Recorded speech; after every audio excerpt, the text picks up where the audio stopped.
സ്വാഗതം. നിലമ്പൂരിൽ മഴയൊഴിഞ്ഞാലും തീരാത്ത ഒന്നുണ്ട്, നുണപ്പെയ്ത്ത്.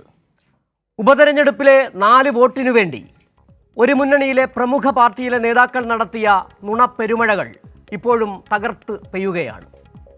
3-ാം നാൾ നിലമ്പൂർ പോളിംഗ് ബൂത്തിലേക്ക് പോകുമ്പോൾ വോട്ടർമാരുടെ മനസ്സിൽ എന്താണ്? വികസനവും മതനിരപേക്ഷതയും ഉൾപ്പെടെ LDF ചർച്ചയാക്കിയപ്പോൾ വിഷയദാരിദ്ര്യത്തിൽ കുഴങ്ങിയ UDF ആയുധമാക്കിയത് നുണപ്രചാരണങ്ങളും വർഗീയതയുമാണ്. ഭാവി കേരളത്തെ അപകടമുനമ്പിലേക്ക് കൊണ്ടുപോകുന്ന UDF ജമാഅത്തെ സഖ്യം നിലമ്പൂരിൽ വിലയിരുത്തപ്പെടുക തന്നെ ചെയ്യും. മലീമസ രാഷ്ട്രീയത്തിൻ്റെ കൊട്ടിക്കയറലിന് കൂടി വേദിയായി നിലമ്പൂർ ഉപതെരഞ്ഞെടുപ്പ് പ്രചാരണം. ഈ വിഷയമാണ് ന്യൂസ് ആൻഡ് വ്യൂസ് ഇന്ന് ചർച്ച ചെയ്യുന്നത്. ചർച്ചയിൽ പങ്കെടുക്കുന്നത് CPIM സംസ്ഥാന കമ്മിറ്റി അംഗവും DYFI സംസ്ഥാന സെക്രട്ടറിയുമായ VK സനോജ്, കോൺഗ്രസ് നേതാവ് സേനാപതി വേണു, മുതിർന്ന മാധ്യമപ്രവർത്തകൻ M ജയചന്ദ്രൻ എന്നിവരാണ്. 3 പേർക്കും സ്വാഗതം. ശ്രീ സേനാപതി വേണു, ഒരുപക്ഷെ ഈ വെള്ളിയാഴ്ച ക്ഷേമ പെൻഷൻ 62 ലക്ഷം പേർക്ക് 1600 രൂപ വീതം കൊടുക്കുകയാണ്. ഇന്ന് ഉത്തരവിറങ്ങുകയും ചെയ്തു. താങ്കളുടെ നേതാവ് KC വേണുഗോപാൽ പറഞ്ഞതുപോലെയാണ് എങ്കിൽ 20-ാം തീയതി, ഏതായാലും 19-ാം തീയതി കഴിഞ്ഞാണ് ആ കൈക്കൂലി കൊടുക്കുന്നത്. താങ്കളുടെ നേതാവ് പറഞ്ഞ ആ കൈക്കൂലി ആരോപണം നിലമ്പൂരിൽ അങ്ങനെ തന്നെ നിൽക്കുന്നുണ്ട്. എന്തൊക്കെ നുണകളാണ് നിങ്ങൾ പറഞ്ഞുകൊണ്ടിരുന്നത്? ആദ്യം മുതൽ തന്നെ നിങ്ങളെടുത്ത നിലപാടുകൾ, OLX-ൽ സ്ഥാനാർത്ഥിയെ തെരഞ്ഞത്, വന്നിട്ടുണ്ടോ എന്ന് അന്വേഷിച്ചുകൊണ്ടിരുന്നത്, ഒടുവിൽ സ്വരാജ് വന്നപ്പോൾ നടത്തിയ നുണപ്രചരണങ്ങൾ, ഒരു 15 വയസ്സുകാരൻ്റെ മരണവുമായി ബന്ധപ്പെട്ട് സർക്കാർ സ്പോൺസേഡ് കൊലപാതകമെന്ന് പറഞ്ഞത്, ഏറ്റവും ഒടുവിലായി ഇന്ന് പ്രിയങ്കാ ഗാന്ധി തന്നെ വന്ന് പറഞ്ഞ കാര്യങ്ങൾ കൂടി ഓർമ്മയുണ്ട്. വന്യജീവി സംരക്ഷണ നിയമവുമായി ബന്ധപ്പെട്ട് ഒരു സമ്മർദ്ദവും ചെലുത്താൻ പോകുന്നില്ല, ആ നിയമം കൊണ്ടുവന്നത് ആരാണ്? ഇത്തരം കാര്യങ്ങളൊക്കെ സ്വാഭാവികമായും നിലമ്പൂരിൽ ചർച്ച ചെയ്യപ്പെടുന്നുണ്ട്. ആ കൈക്കൂലി എന്നുള്ള ആരോപണത്തിൽ തന്നെ ഉറച്ചു നിൽക്കുകയാണെന്ന് തോന്നുന്നു താങ്കളുടെ നേതാക്കൾ ഇപ്പോഴും. സിജു, പെൻഷൻ ലഭിക്കുന്നതിൻ്റെ അവകാശമാണ്. ഹൈക്കോടതിയിൽ ഇടതുപക്ഷ ഗവൺമെൻറ് കൊടുത്തൊരു സത്യവാങ്മൂലത്തിൽ പറഞ്ഞിരിക്കുന്നത് സർക്കാരിൻ്റെ ഔദാര്യം എന്നുള്ളതാണ്. അതവിടെ നിൽക്കട്ടെ. പെൻഷൻ എല്ലാ മാസവും, അതായത് സർക്കാർ ഉദ്യോഗസ്ഥർക്ക് ശമ്പളം കിട്ടുന്നത് പോലെ 1-ാം തീയതി അല്ലെങ്കിൽ 2-ാം തീയതി അല്ലെങ്കിൽ 5-ാം തീയതിക്കുള്ളിൽ എല്ലാ മാസത്തെയും പെൻഷൻ ആളുകൾക്ക് ലഭിക്കണം. അതാണല്ലോ പെൻഷൻ വിതരണത്തിലെ ഒരു മര്യാദ എന്ന് പറയുന്നത്. ഇപ്പോൾ 2 ടേമിലെ മാസത്തെ പെൻഷൻ അടുത്ത 20-ാം തീയതി കൊടുക്കാൻ പോകുന്നു എന്നുള്ള പ്രഖ്യാപനം നല്ല കാര്യം, ഞങ്ങൾ അതിനെയൊക്കെ സ്വാഗതം ചെയ്യുക. പക്ഷെ എൻ്റെ ചോദ്യം, ഇനി എത്ര കുടിശ്ശിക നിൽക്കുന്നു? എന്തുകൊണ്ട് പെൻഷൻ വിതരണത്തിൽ കുടിശ്ശിക ഉണ്ടാകുന്നു? അതിന് സർക്കാർ മറുപടി പറയുന്നില്ല. നിങ്ങൾ റെഗുലറായിട്ട് എല്ലാ മാസവും പെൻഷൻ കൊടുക്കുകയാണെങ്കിൽ ഈ ആരോപണങ്ങളൊന്നും വരത്തില്ലല്ലോ, ഇതിനെക്കുറിച്ചൊരു ചോദ്യവും വരത്തില്ലല്ലോ. സർക്കാർ ഉദ്യോഗസ്ഥർക്ക് ശമ്പളം കൊടുക്കുന്ന പോലെ, സർക്കാരിൽ നിന്ന് റിട്ടയർ ആയവർക്ക് പെൻഷൻ കൊടുക്കുന്നത് പോലെ എല്ലാ മാസവും അവസാനത്തെ തീയതിയോ അല്ലെങ്കിൽ തൊട്ടടുത്ത മാസത്തെ ആദ്യത്തെ തീയതിയോ ഈ പെൻഷൻ വിതരണം ചെയ്തുകൊണ്ടിരിക്കുകയാണെങ്കിൽ ഒരാളും പെൻഷനെ കുറിച്ചൊരു തർക്കമോ ചോദ്യമോ ഉന്നയിക്കേണ്ടി വരുന്നില്ല. ഇവിടെ എവിടെയാണ് പ്രശ്നം വരുന്നത്? ഇവിടെ നിരവധി മാസങ്ങളായി പെൻഷനുകൾ കിടക്കുകയും ആ പെൻഷൻ വിതരണത്തിൽ കാലതാമസങ്ങൾ ഉണ്ടാവുകയും ചെയ്യുന്നു. ആ കാര്യത്തെക്കുറിച്ചാണ് തർക്കം വരുന്നത്. അപ്പോൾ തെരഞ്ഞെടുപ്പ് വരുമ്പോഴേക്കും വളരെ പെട്ടെന്ന് തന്നെ പ്രഖ്യാപനങ്ങൾ നടത്തുന്നു. പ്രഖ്യാപനമൊക്കെ നടത്തിക്കോട്ടെ, അതൊക്കെ ജനങ്ങൾ വിലയിരുത്തട്ടെ. ആ കാര്യത്തിൽ എനിക്ക് അതിനെക്കുറിച്ച് പറയാനുള്ളതേ ഉള്ളൂ. ഞങ്ങൾ ഒരിക്കലും പെൻഷൻ ഒരു കൈക്കൂലിയാണെന്നോ അല്ലെങ്കിൽ കൈക്കൂലിക്ക് വേണ്ടിയാണ് പെൻഷൻ കൊടുക്കുന്നത് എന്ന അർത്ഥത്തിലല്ല പറഞ്ഞത്. മറിച്ച് KC വേണുഗോപാൽ പറഞ്ഞ കാര്യം വളരെ സ്പഷ്ടമാണ്. ആളുകൾക്ക് കൊടുക്കേണ്ട സമയങ്ങളിൽ പെൻഷൻ കൊടുക്കാതെ അത് കുടിശ്ശികയാക്കുകയും തെരഞ്ഞെടുപ്പ് വരുമ്പോഴേക്കും പെട്ടെന്ന് തന്നെ ഞങ്ങളിതാ ഇത് മൊത്തത്തിൽ വിതരണം ചെയ്യുന്നു എന്ന ചില പ്രഖ്യാപനങ്ങൾ നടത്തുന്നത്, ആ പ്രഖ്യാപനങ്ങൾ ഒരിക്കലും അത് പെൻഷൻ മേടിക്കുന്ന ആളുകളോട് ചെയ്യുന്ന നീതീകരണമല്ല. താങ്കൾ ഉന്നയിച്ച വിഷയം വളരെ പ്രസക്തമാണ്. അത് ഒരു വിഷയം VK സനോജ് ഉണ്ട് മറുപടി പറയാൻ. താങ്കൾ പറഞ്ഞൊരു മര്യാദ ഉണ്ടല്ലോ, മര്യാദ, ഈ പെൻഷൻ കൊടുക്കുന്നതിലെ കുടിശ്ശിക ഇങ്ങനെ ആക്കുന്നതിനുള്ള മര്യാദകേടുണ്ടെന്നതിനെ കുറിച്ച് പറഞ്ഞല്ലോ. ഈ മര്യാദകേടിനെ കുറിച്ച് പറയുകയാണെങ്കിൽ കുറേ പിറകിലേക്ക് പോകേണ്ടി വരും. നമ്മൾ കഴിഞ്ഞ ദിവസങ്ങളിലൊക്കെ ചർച്ച ചെയ്തതാണ് 28 മാസം കുടിശ്ശികയാക്കിയ ആന്റണി, അതോടൊപ്പം തന്നെ 18 മാസം കുടിശ്ശികയാക്കിയ ആ ഉമ്മൻചാണ്ടി ഉണ്ട്. ആ മര്യാദ താങ്കൾ പറഞ്ഞല്ലോ, കുടിശ്ശിക വരുത്തുന്നത്. ഇനിയും താങ്കൾ പറഞ്ഞൊരു കാര്യമുണ്ട്, തുടക്കത്തിൽ പറഞ്ഞൊരു ഔദാര്യത്തിന്റെ പ്രശ്നമുണ്ടല്ലോ. താങ്കളുടെ നേതാക്കൾ ഉമ്മൻചാണ്ടി അടക്കം, ആന്റണി അടക്കം, കരുണാകരനും പറഞ്ഞു ബാധ്യതയാണിത്, സംസ്ഥാന സർക്കാരിന് എത്ര ലക്ഷം കോടിയുടെ ബാധ്യത വരുമെന്ന് പറഞ്ഞു. LDF സർക്കാർ ഒരിക്കലും പറഞ്ഞിട്ടില്ല ഒരു ബാധ്യതയാണെന്ന്. അത് ജനങ്ങളുടെ അവകാശമാണ്, ഔദാര്യമല്ല എന്ന് തന്നെയാണ് പറഞ്ഞിട്ടുള്ളത്. ശ്രീ VK സനോജ്, ആ ഒരു മര്യാദകളുടെ പ്രശ്നമാണിപ്പോൾ. ഞാനൊരു കാര്യം കൂടെ പറഞ്ഞോട്ടെ, അനുവദിക്കുകയാണെങ്കിൽ. പറഞ്ഞോളൂ.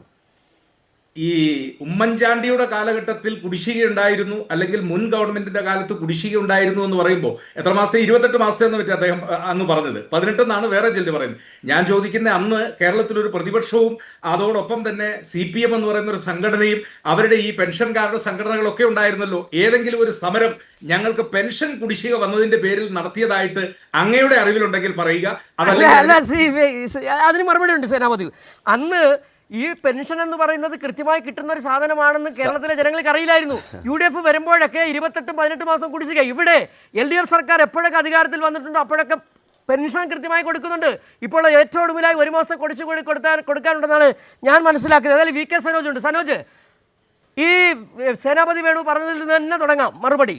ആദ്യം പറഞ്ഞൊരു മര്യാദകേടിൻ്റെ പ്രശ്നമുണ്ട്, കുടിശ്ശിക ഇടുന്നതിൽ മര്യാദകേടുണ്ട്.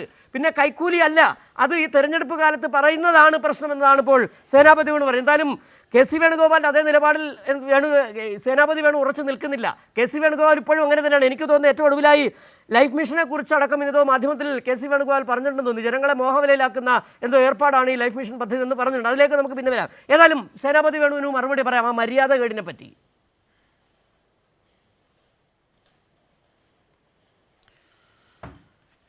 അതായത് ഈ പെൻഷൻ അതുമായി ബന്ധപ്പെട്ട വിഷയങ്ങൾ ഈ തെരഞ്ഞെടുപ്പിൽ പ്രധാനമായും ചർച്ച ചെയ്യുന്നു എന്നത് ഏതായാലും നല്ല കാര്യം തന്നെയാണ്.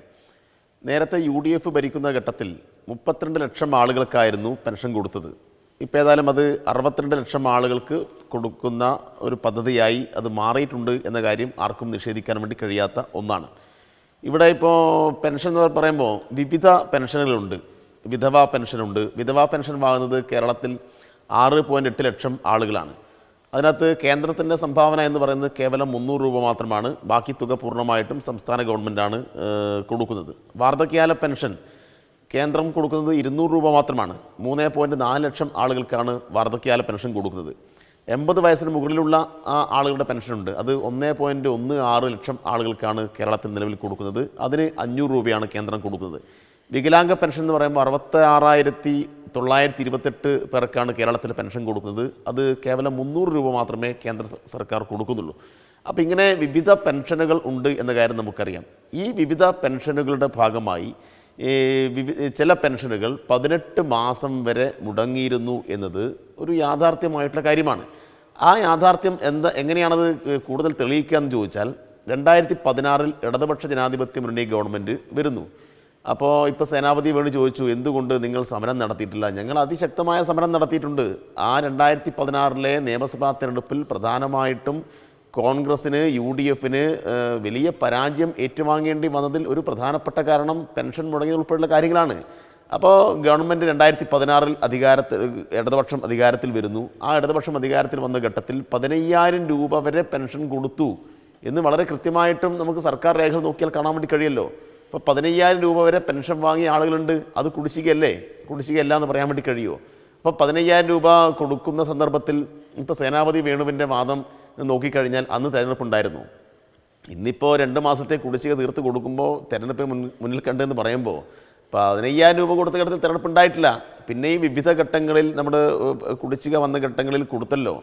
അപ്പോൾ ആ ഘട്ടത്തിലൊന്നും തിരഞ്ഞെടുപ്പുണ്ടായിട്ടില്ല. അപ്പോൾ പെൻഷനും കുടിശ്ശികയും ഈ കാര്യങ്ങളെല്ലാം സംബന്ധിച്ച് ഏതെങ്കിലും തെരഞ്ഞെടുപ്പിൻ്റെ ഘട്ടത്തിലാണ് ഇടതുപക്ഷം കൊടുക്കുന്നത് എന്ന് പറഞ്ഞാൽ അതൊന്നും ആളുകൾ വിശ്വസിക്കാൻ വേണ്ടി പോകുന്നില്ല. ഈ പെൻഷൻ എന്ന് പറയുന്നത് ഇടതുപക്ഷത്തിൻ്റെ ഒരു നയത്തിൻ്റെ കൂടി ഭാഗമാണ്. അത് രാഷ്ട്രീയമായൊരു തീരുമാനത്തിൻ്റെ ഭാഗമാണ്. നിങ്ങൾ ഈ പെൻഷൻ പദ്ധതിയെ രാഷ്ട്രീയമായി നിങ്ങൾ എതിർത്തവരാണ് UDF. അതുകൊണ്ട് പെൻഷനെ പറ്റി പറയാൻ നിങ്ങൾക്ക് യാതൊരു അർഹതയുമില്ല. എതിർത്തിട്ടില്ല എന്ന് ഈ ചർച്ചയിൽ പങ്കെടുക്കുന്ന സേനാപതി വേണുവിന് തെളിയിക്കാൻ വേണ്ടി കഴിയുമോ? നാനാർ ഗവൺമെൻറ് ആദ്യം പെൻഷൻ കൊണ്ടുവരുന്ന ഘട്ടത്തിൽ ആ കേരളത്തിൻ്റെ നിയമസഭ രേഖകൾ പരിശോധിച്ച് കഴിഞ്ഞാൽ ഇത് ഒട്ടും പ്രത്യുൽപാദനപരമല്ല എന്ന് പറഞ്ഞ അനുഭവം ഉണ്ടായിരുന്നല്ലോ. ഒട്ടും പ്രത്യുൽപാദനപരമല്ല എന്ന് പറഞ്ഞ് ആ പെൻഷനെ മുടക്കാൻ വേണ്ടിയിട്ട് എന്തെല്ലാം ആക്ഷേപങ്ങൾ ആ ഘട്ടത്തിൽ നടത്തിയിരുന്നു. അപ്പോൾ കർഷക തൊഴിലാളികളുടെ പെൻഷൻ അത് സർക്കാരിന് ബാധ ഉണ്ടാക്കും എന്ന് പറഞ്ഞ അനുഭവം ഉണ്ടായി. പിന്നീട് ഉമ്മൻചാണ്ടി തന്നെ ഒരു ഘട്ടത്തിൽ പറയുന്നുണ്ട് 2040 ആകുമ്പോഴേക്ക് എത്രയോ കോടി രൂപ പെൻഷൻ കൊടുക്കാൻ വേണ്ടി വരും, ഇതൊന്നും നടക്കുന്ന കാര്യമല്ല എന്ന് ഉമ്മൻചാണ്ടി പറയുന്ന ക്ലിപ്പിങ്സ്, അതിന് വീഡിയോ ദൃശ്യങ്ങൾ ഞാൻ വേണമെങ്കിൽ ഇപ്പോൾ അവതാരകൻ അയച്ചു തരാം. നിങ്ങളത് സേനാപതി വേണുവിന് കാണാൻ വേണ്ടി വേണമെങ്കിൽ ഇട്ട് കൊടുക്കൂ. അല്ലെങ്കിൽ കൈരളിയുടെ തന്നെ അവിടെ ഉണ്ടാവുമല്ലോ പ്രദർശിപ്പിക്കാൻ വേണമെങ്കിൽ. അപ്പോൾ അതൊക്കെ നമുക്ക് അറിയുന്ന കാര്യമാണ്. അപ്പോൾ അതുകൊണ്ട് ആൻ്റണി ആയാലും ഉമ്മൻചാണ്ടി ആയാലും നേരത്തെ കെ കരുണാകരനായി കഴിഞ്ഞാലും കോൺഗ്രസിൻ്റെ ലീഗിൻ്റെ എല്ലാം നേതാക്കന്മാരായി കഴിഞ്ഞാലും ഇത്തരം കാര്യങ്ങളെല്ലാം അടിസ്ഥാന വർഗത്തിന് കൊടുക്കേണ്ടതില്ല എന്ന നിലപാട് നേരത്തെ സ്വീകരിച്ചിരുന്നു എന്നാണ് നമുക്ക് കാണാൻ വേണ്ടി കഴിയുക. അതുകൊണ്ട് ഇപ്പോൾ ഈ കെ സി വേണുഗോപാൽ പറഞ്ഞത് UDF നേരത്തെ പറയുന്ന കാര്യം തന്നെയാണ്. അത് വലിയ പുതുമയുള്ള കാര്യമൊന്നുമല്ല. പക്ഷേ കെ സി വേണുഗോപാൽ അത് ഇപ്പോൾ പറഞ്ഞപ്പോൾ അത് വലിയ ചർച്ചയായിട്ട് ഇവിടെ വന്നു എന്നത് നമുക്ക് ഇത്തരം കാര്യങ്ങളെല്ലാം ഇപ്പോഴും ഈ തെരഞ്ഞെടുപ്പിൽ രാഷ്ട്രീയമായ ഒരു പ്രചരണത്തിന് മൊത്തത്തിൽ രാഷ്ട്രീയം ചർച്ച ചെയ്യുന്ന രൂപത്തിലേക്ക്, ഈ പെൻഷനുമായി ബന്ധപ്പെട്ട കാര്യങ്ങൾ ചർച്ച ചെയ്യുന്ന രൂപത്തിലേക്ക് മാറി എന്നതാണ് ഇപ്പം വന്നിട്ടുള്ള കാര്യം. അതുകൊണ്ട് കെ സി വേണുഗോപാൽ കോൺഗ്രസിൻ്റെ അഭിപ്രായം തന്നെയാണ് പറയുന്നത്. അതുകൊണ്ടാണ് കെ സി വേണുഗോപാലിനെ തിരുത്താൻ ഒരാളും തയ്യാറാവാതിരുന്നത്.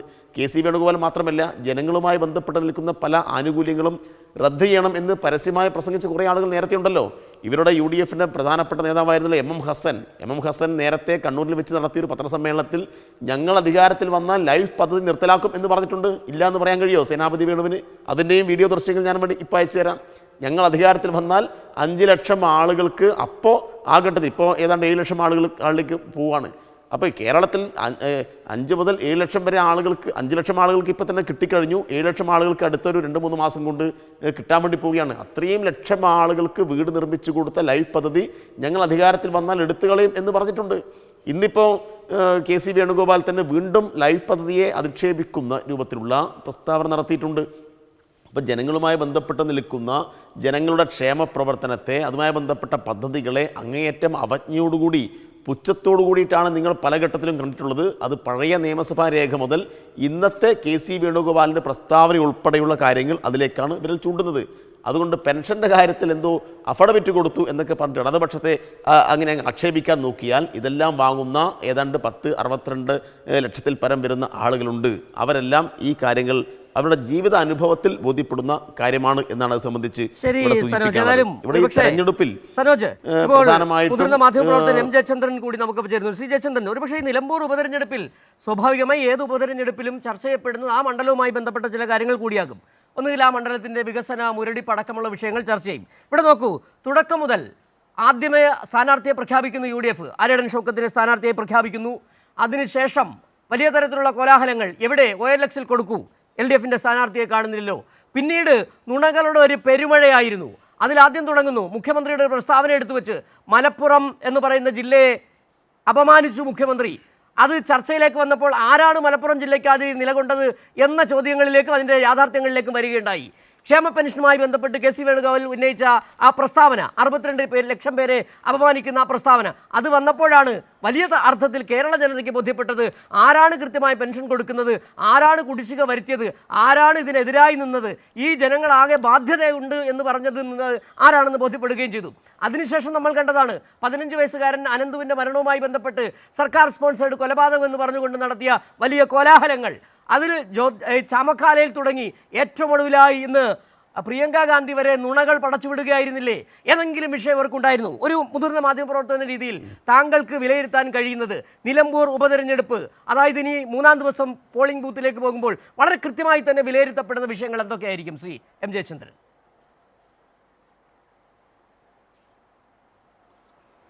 സിജു, ഒരു 2 മിനിറ്റ് കൊണ്ട് ഞാൻ അതിലേക്ക് വരാം. അതിനു മുൻപ് ഇപ്പോൾ പ്രിയ സുഹൃത്ത് ശ്രീ സേനാപതി വേണു പറഞ്ഞ ഈ പെൻഷൻ വിഷയത്തിൽ തന്നെ ചില പ്രധാനപ്പെട്ട കാര്യങ്ങൾ മാത്രം ഒരു 2 മിനിറ്റ് കൊണ്ട് പറയണം. അതിൽ അദ്ദേഹം മനസ്സിലാക്കേണ്ട ഒരു കാര്യം, പ്രിയ സുഹൃത്തിനോട് എനിക്ക് പറയാനുള്ളത്, നമ്മുടെ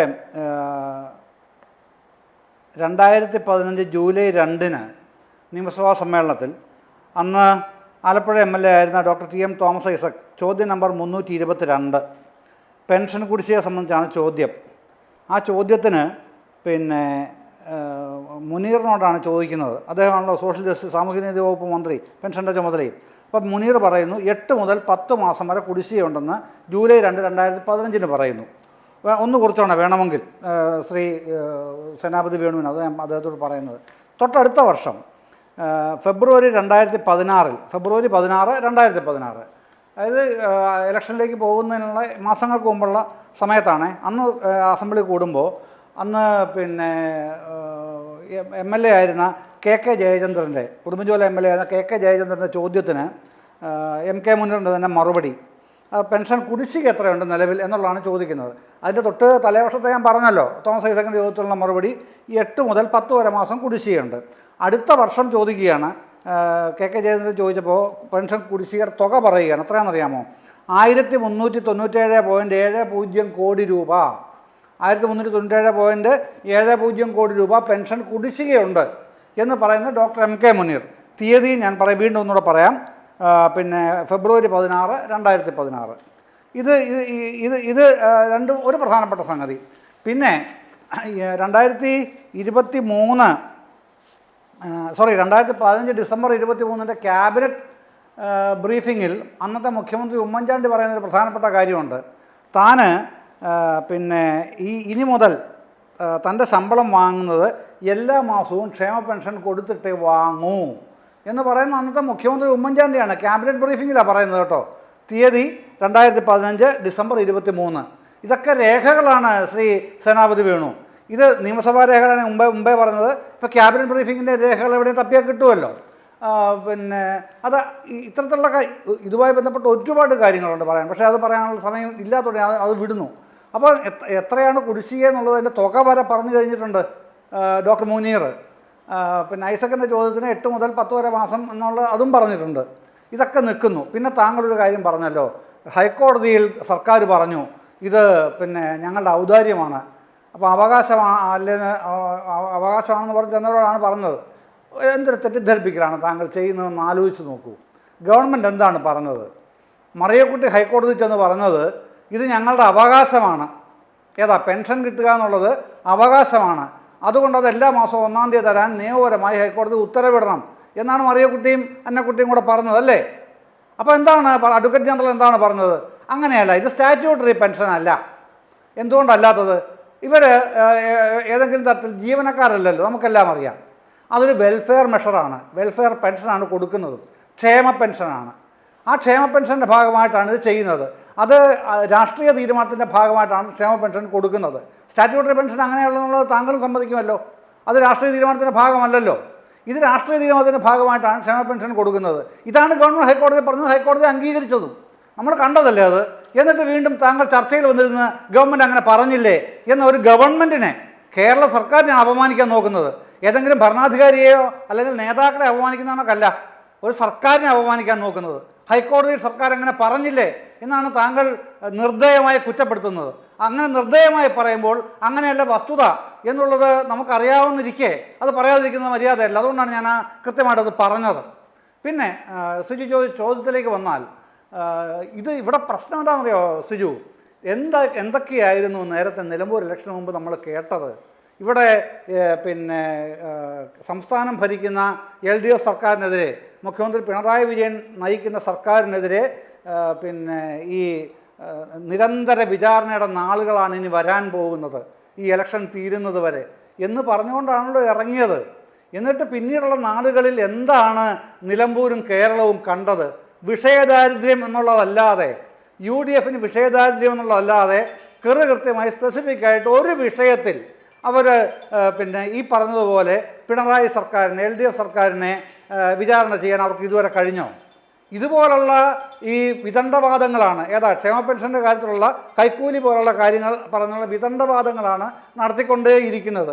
അതെല്ലാം ജനങ്ങളുടെ മുമ്പിൽ ചീട്ടുകെട്ടാരം പോലെ തകർന്നു വീഴുകയുമാണല്ലോ സംഭവിക്കുന്നത്. എന്താണ് അപ്പം അവരുടെ മുമ്പിലുള്ള പ്രശ്നം എന്താണ്?